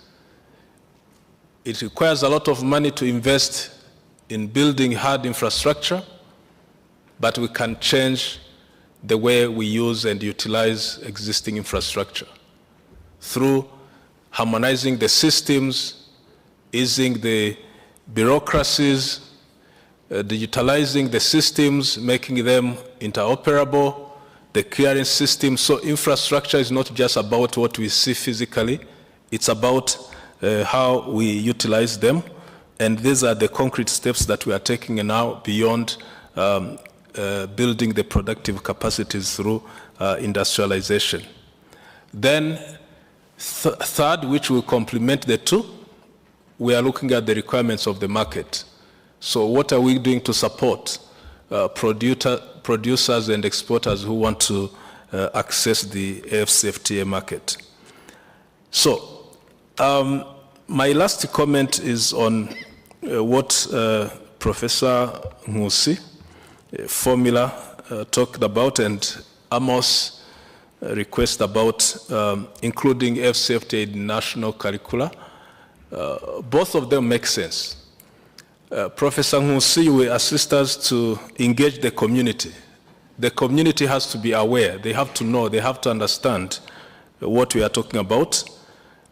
Someone has to put it in a language that will be understandable. Myself, I learn on daily basis. My first professor who introduced me to integration is here in the room, Professor Jean Doracroix. He's just right there. But I did not learn much about the language of trade until I start practicing this. So there is very little that is taught in schools, at universities about this market. So we have to design a simple curriculum that can be introduced to all students across the board, and then they will link all other subjects to integration in general. And then Professor Nkusi formula will help us to engage the community and make sure that they understand. So, last but not least, which I think Dr. Monique will speak about, how do we empower existing institutions? Ambassador spoke about sovereignty, the principle of sovereignty. There are millions of decisions that are always made by countries, but remember, when countries meet in a meeting like this and they make decisions, someone has to follow up. So they all meet and leave. So if we do not empower those institutions to follow up on the implementation of those decisions, then we will continue to talk and talk and talk. So I pause here. Thank you. Thank you very much, Honorable Minister. Dennis, your comments? Let me also thank those who made comments and questions, and I'll speak to a few of them. The first one, I think, from Chairman of Pan-African Movement is the organize, don't antagonize, but organize. Don't antagonize, organize. Agonize. But I think when you look at some of these slogans, they have been in place for over 50 years or so. I think it's about time we also meet in conference of this nature and think of adopting new slogans to suit the situation in which you're operating today. Some of them I think are very old. Currently, we've been pushing East Africa to change some articles in the treaty establishing East Africa. The one Ambassador says were left, because some of the articles are no longer relevant to the current situation. The way we trade, the way we communicate, the digital systems of everything has changed. So I think it's about time we change the way we engage each other so that we become meaningful. And I'm also thinking that, Chairman, if we could have an African conference of this nature and we adopt new methods of work. There's something called Professor Kevin Scholes wrote something called amorphous architecture of management, doing things a different way. Because there's what is known. It's like we have this theory of homegrown solutions in Rwanda. Some of the things we do here are not in any book, but they are very good results. The other thing is what Ambassador Williams said, can industrialization be treated as an emergency? I can't agree with you more. We absolutely need to treat industrialization with the utmost urgency. We have to. Short of that, what will happen is the other nations I told you are looking at us for everything. Remember, Africa has the vast and richest quantities today of lithium, beryllium, and everything. And you know, these are the minerals used to fight all these wars. Now, out there, you can see how many wars are going on. But the producers of the dangerous chemicals are here. So they will come to look for us to make weaponry, to make ammunition, to make all these things. So the sooner we get into industrialization, the better. We can't survive. If I mentioned earlier, our only chance is now. We either use it or we will be cooked, as I said. Finished. We'll be chapati to eat. So we can't wait. The other one is sovereignty. The issue of sovereignty. We have been discussing this in all these forums where we meet. The only ask is one, that as Africans, you are so big. We recognize you countries, you are so important, you are so big. Your excellencies, you are so big. But you are excellence of a poor nation. Your people are lacking basic things, including water, which was discussed here in the morning. So excellencies, can you cede some little, this much of sovereignty, just a little, so that the continent moves? Because in any case, you will be a bigger excellency once your country can produce needles for your people. Once your country can produce gauze for your hospitals. Did you know we cannot produce the basic gauze, you know, gauze, the cotton thing used in hospital to treat wounds? Africans are the best in suffering from wounds. We have the most wounds because we are injured all over the place by the environment we live in. But we can't produce gauze. So every excellence will be happier by ceding just a little bit of sovereignty so that together we can, you know, be able to talk of a little bit of a leap forward to produce something. Then I think Ambassador made an interesting comment. We still see a lot of dishonesty.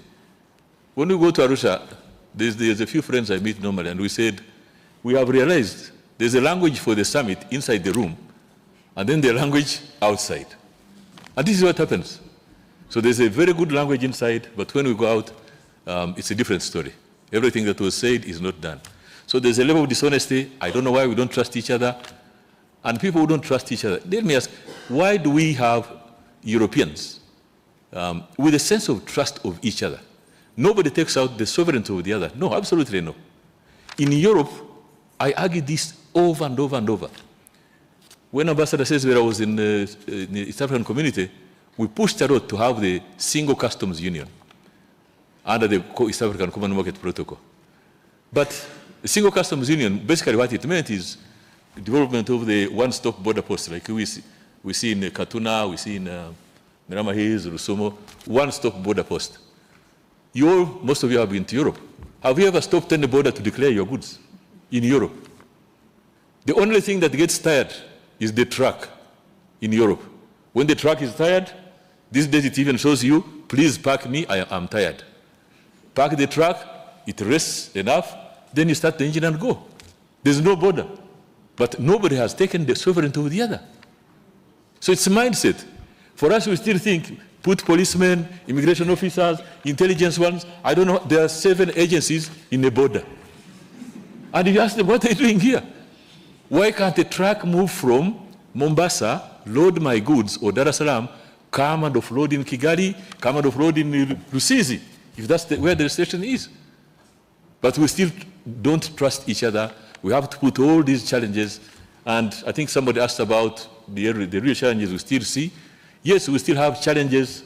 Non-tariff barriers are still persistent. From the time of, even before Ambassador Sesbera went to community, there's a time we had over 500 plus non-tariff barriers. Barriers self-created by ourselves. Policemen put a roadblock. Immigration put another. There are several uncalled for barriers. We still have them. We are doing fights every day, but sometimes you remove 10, 3 are born. We still have a challenge of way bridges. I'm sure some of you know. Movement from Mombasa to Kigali, still, there's a couple of way bridges. Some unauthorized. So it again takes Secretary General, Minister of Trade, calling a colleague in Kampala, in Nairobi, please remove those barriers. So a level of dishonesty, how it will get out of Africans, maybe we need bishops, and but even among bishops, they also don't agree. Access to finance, I think somebody mentioned it, one of the biggest challenges, of course. While we talk of industrialization, we need money. But let me tell you, Africa is not short of money. I'm in investment, I know what it takes to invest. But the money I go to look for from my partners who are in Europe and where, is not absent in Africa. No. There's a lot of pension. Let me give an example. Pension money. Your pension monies. Pension money in Rwanda, in Kenya. Imagine East Africa alone. Look at the amount of pension money. One day we went for a conference, an investment conference in Kampala. And when I was reading, when I was going, I read in the newspaper, we had somebody had stolen our pension money here. And somebody was going in court and, due process going on. Because he had touched pension money. When we reached Kampala, we found the same problem. The head of Kampala National Security Board was also undergoing investigation. Somebody had stolen pension money. What does that suggest? It means this money is actually there, right? So my call was simple. Why don't we put together this pension money? Do you know how much pension money is on this continent?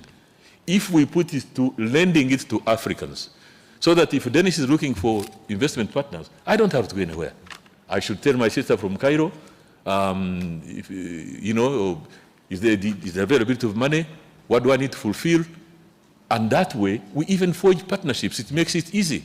Because Egypt has most of the things we go to look for in China. Egypt, the High Excellency represents there. And sometimes Africans think we've lost the word shame. Some of us have deleted it from our vocabulary. We don't get ashamed anymore. If you find, most of you have been to China, you've seen. We're in the Chinese market looking like beggars.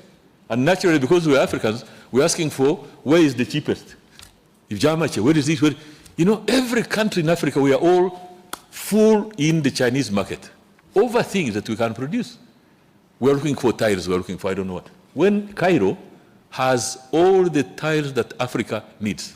I've gone to the mountains of Cairo where they produce marble and everything. Everything is there.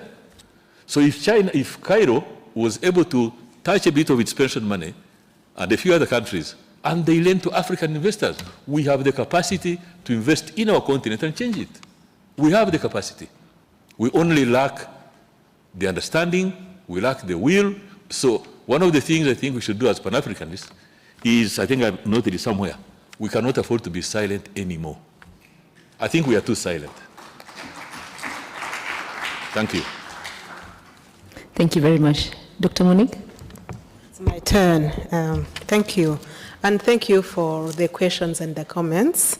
I agree with my predecessors' points. On industrialization, it's clear among the priorities of priorities, we need actually a growth rate of 7 to 10%, and we are only managing 4%. And that's nowhere, even closer to where we should be. Then on the issue of sovereignty, I don't know what we are going to do. Even the methods of work, our leaders, our president, His Excellency Paul Kagame, that was one among his first recommendations and decisions actually taken.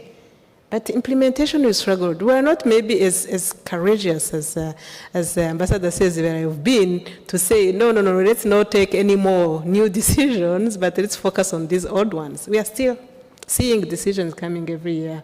So it's really a challenge, and it's right there in the foundational, documents, which when you want to change them, then there's going to be like another war of like opening a Pandora's box again. When will you have actually 55 countries or critical mass of them ratify a new set of, that is when you manage to get to agreeing on a consensus. It's really, I think, sometimes you wonder how we are going to get out of this, we are like really trapped, and trapped so tight. I don't know how we are going to do it, but I believe that we should keep voicing this, keep talking about them, keep really, making advocacy in the private sector, business, civil society, Pan-African movement, maybe something is going to come out eventually. And I'm seeing some issues. And if we are not going to learn by really like us taking serious decisions, we're going to learn also because of problems. For instance, during COVID, something fantastic happened on this continent in terms actually of our leaders coming together and taking bold decisions. Like when the Afreximbank put, I don't remember, was it $2 billion into a facility to acquire these PPEs, vaccines, whatever. And even our leaders decided to share with the CARICOM, our cousins who are people of African descent. It happened. And the momentum from COVID time, I think it stayed like maybe a couple of years. Now it's still there. I'm seeing more and more, at least the ministers saying, let's sit together, let's negotiate together, let's navigate these pandemics together. So at least that one, we learned something the hard way. I don't know how many, pandemics we are going to need so that we keep actually shaken and we fundamentally divert from the trajectory we've been staying on, which is actually has kept us where we have been all these years, 60 years plus, and we are still struggling with poverty. Yeah, my comment on the peace and security, of course, it's a big hindrance. And it's a situation that actually takes you back some steps when it occurred, and it's always a challenge for the continent, especially for the last few years. We've been really conflicts really growing in numbers, but also there is always a silver lining in these bad things happening to us. Sometimes, we are forced to learn the hard way through them. One thing I would mention is through migrations on the continent, we have like 45 million Africans being forcibly displaced for all reasons combined, peace and security related and otherwise. Of course, many of them are still inside their own country, but close to maybe 25%, they are in another country on the continent. And actually, some good demystification of these borders, of trading, of people getting closer, getting a partner to learn how to trade with another partner in another country, from host to home.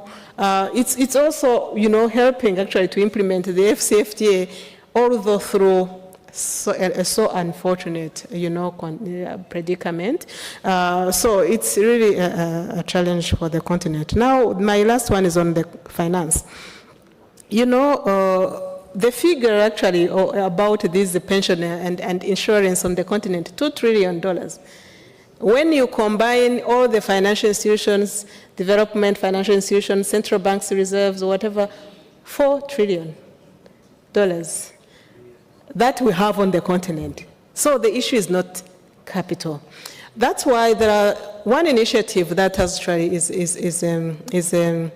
is also taking place in consideration of that situation, that we need to overcome fragmentation and really see how we can harness these 4 trillion better.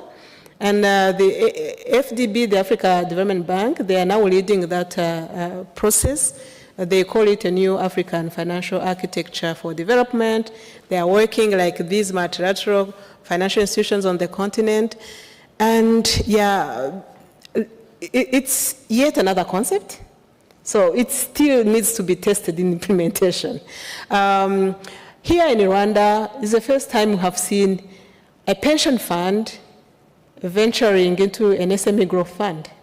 It has happened the other week, RSSB. But not all the pensions on the continent are in the same move.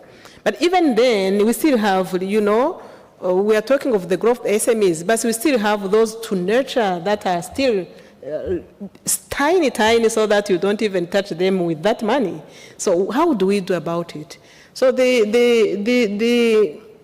the context of implementing the FCFTA, also there is some initiatives on the continent going on to address this issue in partnership with the FCFTA Secretariat and the Commission, and to really see how to structure a solution for SMEs that could be Pan-African. So maybe it's really needed.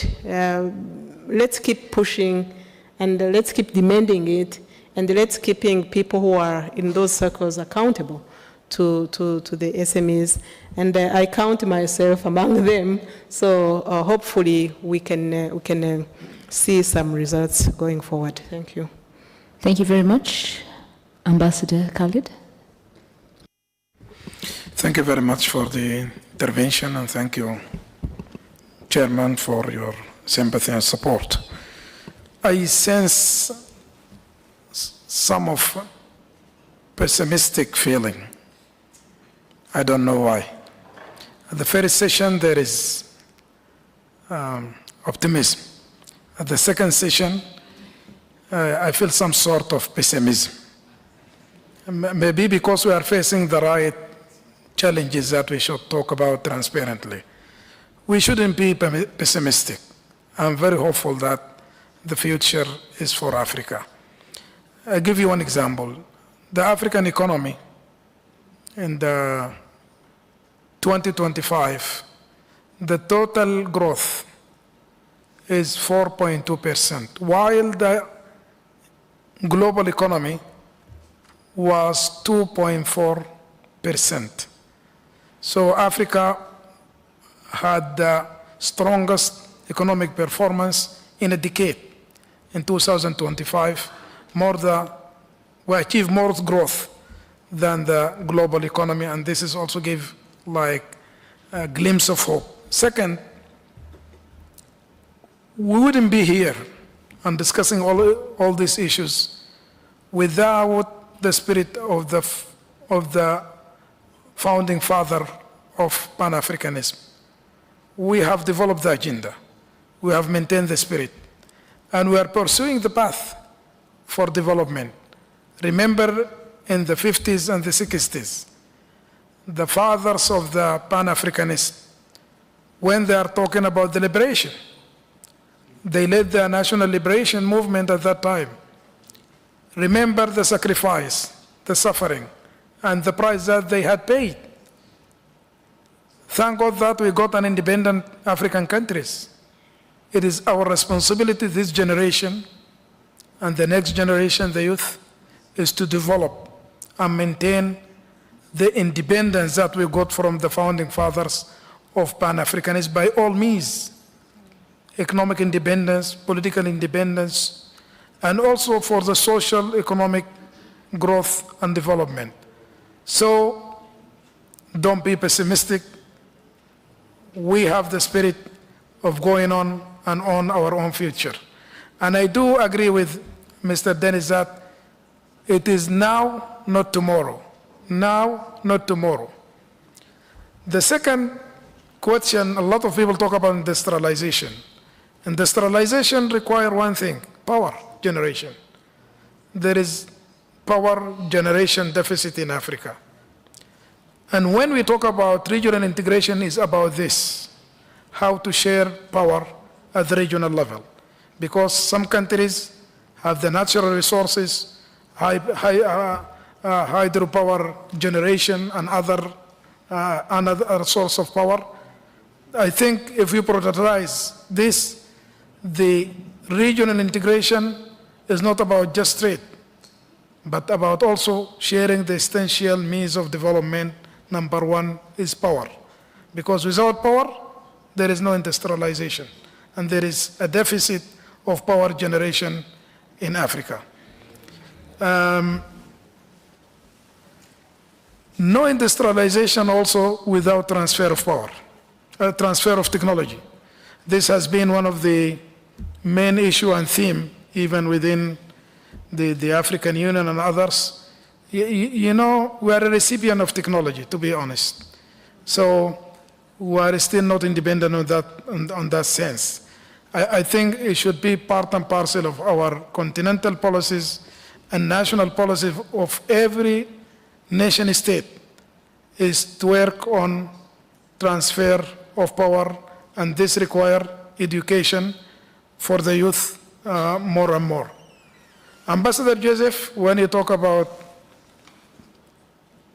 sovereignty of the state, I think, to be honest, at this moment of uncertainty in these global affairs, we need to maintain more sovereignty for individual states. When we see the tariff barriers, when we see that Europe and America abandoned the globalization, when they sell it to us in Africa, when they told us this, globalization is the one means of development. Right now, they make a U-turn and maintain protectionism again. Look at the international global affairs. Protectionism come again against globalization. But we need mainstreaming of policies, more understanding, more discussion, and we have to look specifically for every individual country about social, economic, and political situation. Africa are not the same. We maintain the same aspiration, but every country has its own local, national challenges and circumstances in the social and political and economic situation. My final point about the youth. Education is the key for the future. It's not traditional education, but preparing our youth for 21st century competition in the global economy. And my 2 points to the youth. Africa is suffering from brain drain. Youth in Africa right now, their aspiration is to go outside of Africa, either for education, for business, for another, looking for another citizenship or so. Before being digital global citizen, you have to be African first. You should believe in the cause of Africa first, before you think about anything else. So my message to the youth, government Africa should give them all means possible for entrepreneurship, for education, for good startup, but before being global citizen, you have to be African first. Thank you. Thank you very much. As we move back to our seats, as a journalist, I feel like I would love that you give us a headline in 2 seconds. If I was to report on this evening, what headline would you give me and what commitment would you give me in just 2 seconds? Honorable Minister Dennis, Dr. Monique, and Ambassador. Thank you. Yeah, thank you. I would say that Africa, we should be aware that we have the common enemy, that is poverty, and the only way to win is to come together. Thank you very much. The only way to win is to come together. Dennis?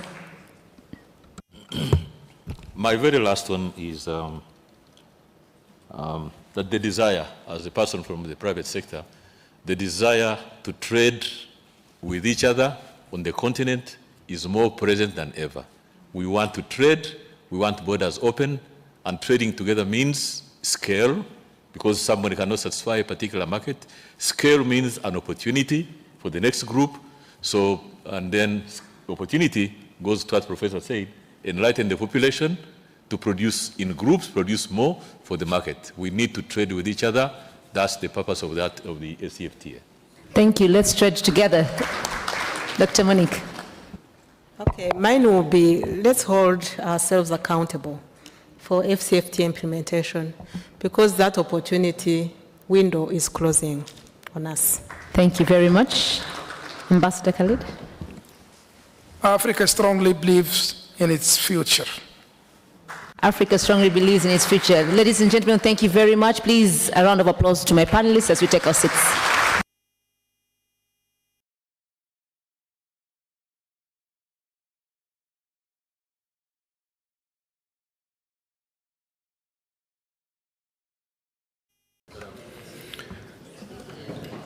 Thank you so very much. Thank you so very much. I think I would not be mistaken to say that all our speakers and the panel discussants offered us more than we expected. So it is proper that we sincerely thank them for sharing their wisdom. Thank you very much.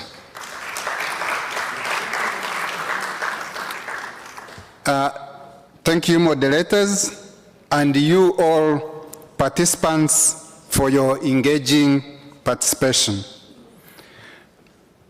Before I invite our secretariat to briefly share with us our takeaways, our sort of communique, and I will not use the term that I'm sensing the pessimism. I wanted also to use the word that I sense the fear, but I will say that I sense the feel of urgency to act. Hopefully, these recommendations will be turned into actions. So as they get closer, I want to thank and recognize our partners, those who partnered with us in organizing this event, the government of Rwanda, in particular the Ministry of Foreign Affairs, the Ministry of Local Government, the Parliament. I want to thank the African Ambassadors Corps, the Rwanda's Elders Advisory Forum. I want to thank Inyanje, Urwibutso, Water for People, Association of Rwanda Journalists, Rwanda Climate Change, Isango Star, JAR Investment Limited, MFK Group, and different media houses, plus individual Pan-Africans who supported this event. Thank you so very much. I can now invite our Secretariat to share with us some key points.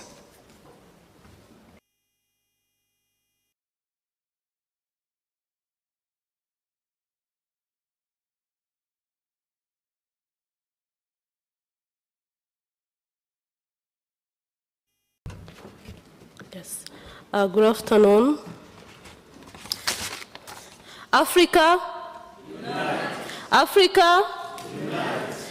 I promise you it will be only a few minutes, and because I know you are tired. But we can't say we are tired because we have been learning, engaging, and we enjoyed the sessions. My name is Chantal Tuyishimire. I'm Commissioner of Trade, Economy and Environment in Pan-African Movement. In this secretariat, I'm together with two men. I'm well strong-handed. I'm with Water for People and Eric from Rwanda Water Board, and he's from Pan-African Movement. Both of us are Pan-Africanists. Africa?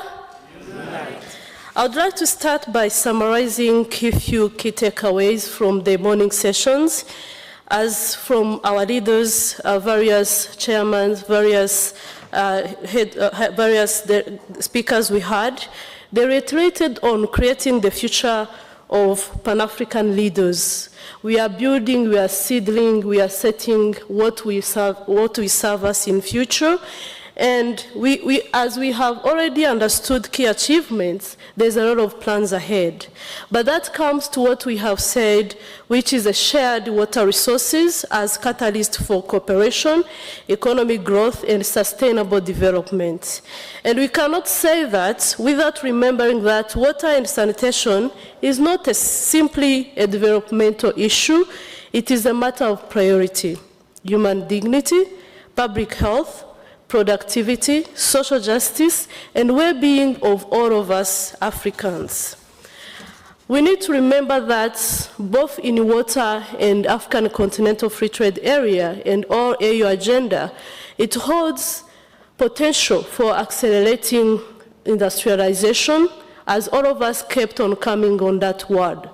But without forgetting expanding trade, which is we trade what we be having, unlocking opportunities for both grown-up people, but also without forgetting youth and women, and more jobs are held there, as we recognize that a lot of money we lose in terms of not using what we have well, but also in terms of not accessing to good water, about 4.3 million returns. Let me go straight to the resolutions. Can you go to the next, please? And as we be straying, we would like to remind you that to enhance water and sanitation, we agree that we shall advocate to African Union to consider that water and sanitation are key elements for integration programs. So it has to get the priority it deserves.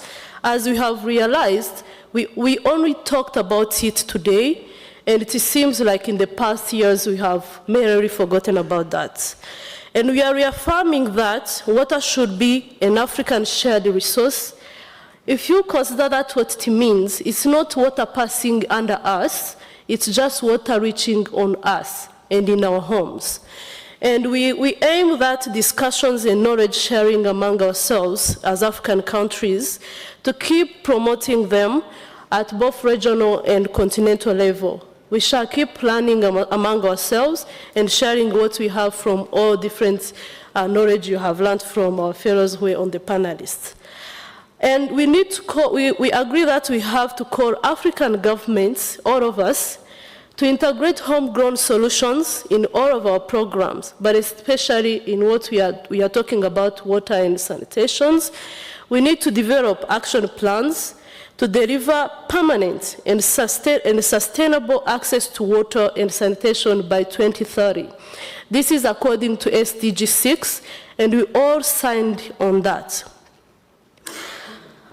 We agree that we Africans need to promote efficient use of water and sanitation services in communities for three key important things: households, industry, and irrigation.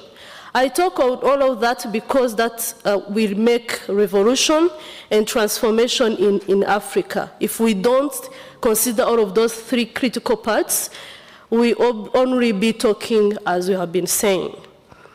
We need to call Africans to promote culture of even using and applying proper hygiene. We are still losing a lot of money in not applying proper hygiene, and it's possible that with the little water we have, we can even be healthy. Let's try to keep pushing that agenda. Lastly, we will talk that private sector is very key to turn challenges in clean water and sanitation as opportunities for investments in providing sustainable solutions. We realized we not keep on talking about challenges, however, transforming them into possible solutions. Without forgetting that youth, women, as we are the ones who are challenged most, we need to take leadership, innovation. We have seen IRIBA and other innovative solutions in our country, even the rest of Africa. So we need to push this to advance people-centered and market-driven approaches. And without forgetting that all of us, we have been giving little budget for water and sanitation. And remember that this is one of the key critical parts in industrialization. So if we don't expand and at least add a little bit of money on that, it means in 2030 we will keep talking of the issue we have and we'll be blaming ourselves, and our children will not favor us. Without forgetting collective efforts by different players, including law enforcers, we have a good solution, homegrown solution here in Rwanda, Bandebereho. So if you see something that is not working well, you make sure you solve it before anyone else can solve it. It's me, it's you. We are together and we can solve it. Moving on trade, water, as I said, is one of the factors of productions. We can even consider it under capital. And we can say that without it, trade could not happen because trade is coming from industrialization. Pan-African movement, we agree that we will drive and prepare implementation matrix to hold our African governments accountable, and we will make sure we follow up on those key critical resolutions. I bet even if we can take 2 to 3 resolutions and we follow up on them seriously, by next year, we can be able to, at least to find a key movement and a key achievements. And without forgetting that public-private partnerships to advance different challenges we face, as our players said, we face a lot of challenges in terms of tariff, non-tariff barriers, and it's our time that we fast-track this. This is one of the key critical bottleneck. If it is not solved, and because we have money as private sector, the little we have, we can use it in addressing the challenges we have. Along corridors, we need infrastructure, but apart from that, we need to enable the free movement of people and everything. As he talked about, why don't we commit that by next year, other additional governments can agree to remove the visa like Togo recently did. Industrialization, as I said, it's a key, and we need to encourage. We agree that we are going to keep encouraging our governments and private sector to diversify innovative value-added products across value chains in Africa, so as we can reduce imports, but also we need to set our standards so we can drive that. Lastly, Pan-African movement, as we are sitting here, we are very thankful that Parliament has given us this chance.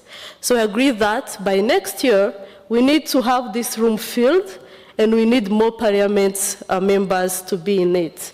This is one of the critical channels, and we agree that we are going to pass through there. And in our next LID conference, we know we are going to have many people who can push the Pan-Africanist mindset. And we know if you can't feel you die for Africa, that means it's still in the talks. Lastly, it's on harmonization. We still call upon fast-tracking policy harmonization, and this comes in by also setting our own standards, but also regional cooperation. And we have accepted that we urge collaboration between governments, private sector, research institutions, and many other players to accelerate innovation, without forgetting that we talked finance, research, technology to accelerate ASCFTA. I could say this to be done. Education is key, and we can't say that it has to be left behind. That means by next year, we will keep advocating that education of all of these ACFTA, AU, and other concepts that shows where Africa was and where it is going to be, have to be embedded in our curriculums, and we have to drive that as Pan-African movement. We need to keep pushing harder, but let me close because I say I won't take much longer. We are still expressing our gratitude to our President Paul Kagame, President of Republic of Rwanda. Maybe some of you don't know, but he is our pioneer. So if he wasn't the one to teach us, to train us, we wouldn't be sitting here. So still we are thanking him for his visionary commitments to Africa unity, regional integration, peace building, and sustainable development across the continent. We need more presidents like him, we need more to take actions like him, and we need more changes as youth. Let me even talk from youth perspective. And we still commend government of Rwanda and parliaments who are here, who helped and put us together today and gave us this place. If we were to pay in another hotel or anywhere else, it would be a lot of money, but at least we are here and we are using our own resources. This is one of homegrown solutions. And we thank Africa Diplomat Corps, media, and other persons, and all of you who are seated here. You have made our day, and you have made a change, and we hope that in the next years to come, you are going to be our pioneer, and you are the real Pan-Africanists. And let me conclude by saying, Africa?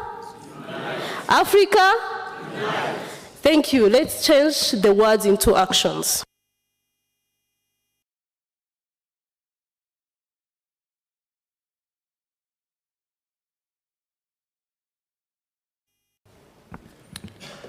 Let me thank the Secretariat for the good work.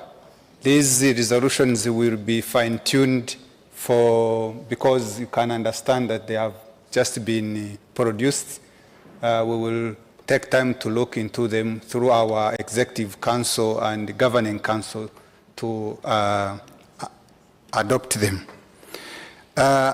Among our partners, I want also to recognize the African School of Governance for their support in this event. I now take this opportunity to invite Honorable Minister Prudence Sebahizi, the Minister of Trade and Industry, to give us some closing remarks.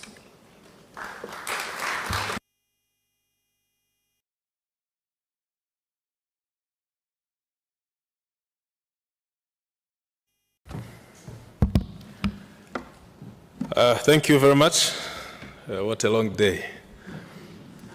I know I'm going to stand between you and a very important match that is starting very shortly. So, Chairman and the members of Pan-African Movement, before I say a word of closing, let's clap for ourselves.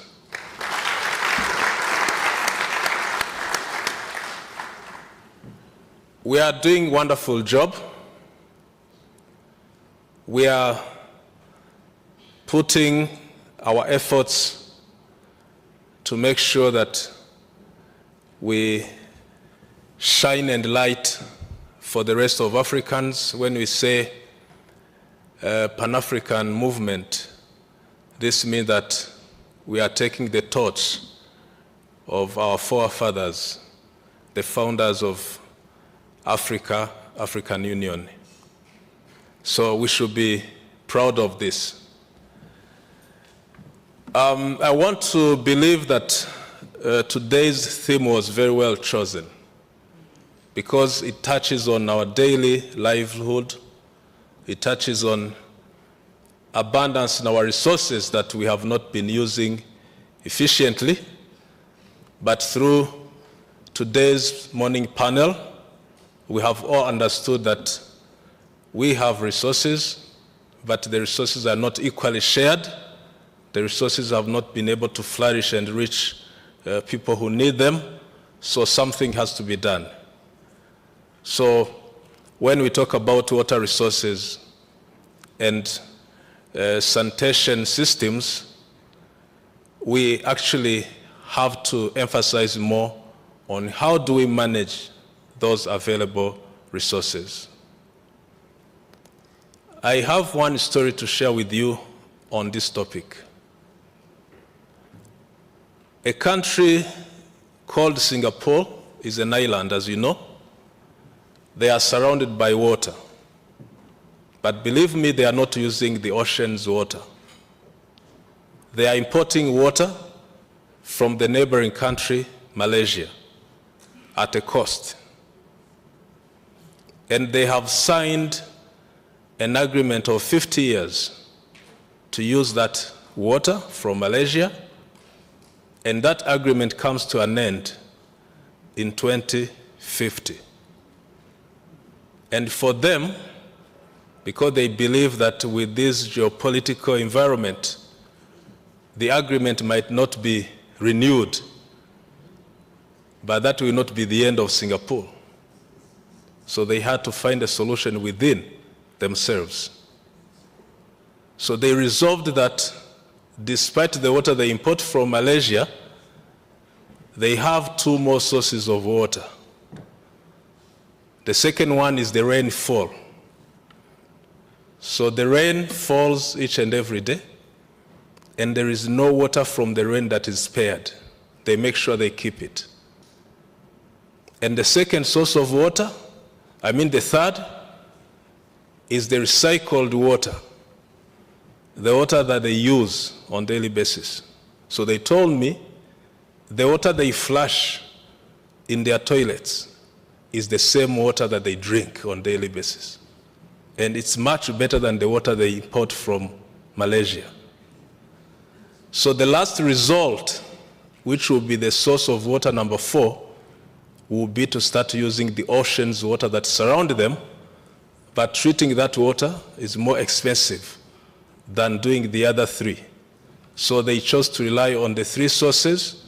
One is coming to an end in 2050, then they will remain with the rainfall water and the cycled water. So I think Africa, we should learn a lesson from that. So the second aspect I want to touch on is AFCFTA, which we just spoke about this afternoon. AFCFTA is ours. We have gone a long way of negotiating the agreement. Institutions have been put in place. The legal instruments are there. The private sector is there. Our youth are there. But what we have to now do is move from rhetoric to implementation. And implementation always happens at home. So each one of us, we have to walk the talk. Let's give ourselves the homework and see what can we do to make sure that we are part of that Pan-African AFCFTA process. And the word movement should be understood very well. When we say Pan-African movement, we have to move. And when we move, where do we go? We move forward, right? So let's be Pan-Africanist, let's keep moving, and let's move forward. So as I conclude, I want to appreciate all the resolutions that have been made from this meeting, and I also want to believe that when we come back next year, we should be able to track and start tracing how far we have gone implementing decisions that are being made every day on this continent. So thank you very much. Chairman, members, I thank you, and I wish all Arsenal fans a win tonight.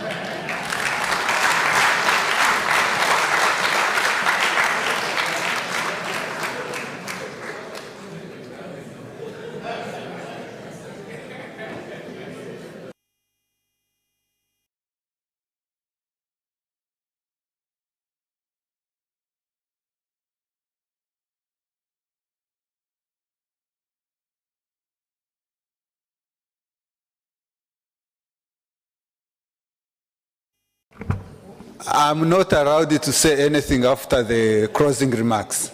So thank you so very much. Amekukolo nabo bakoze cyane. Thank you.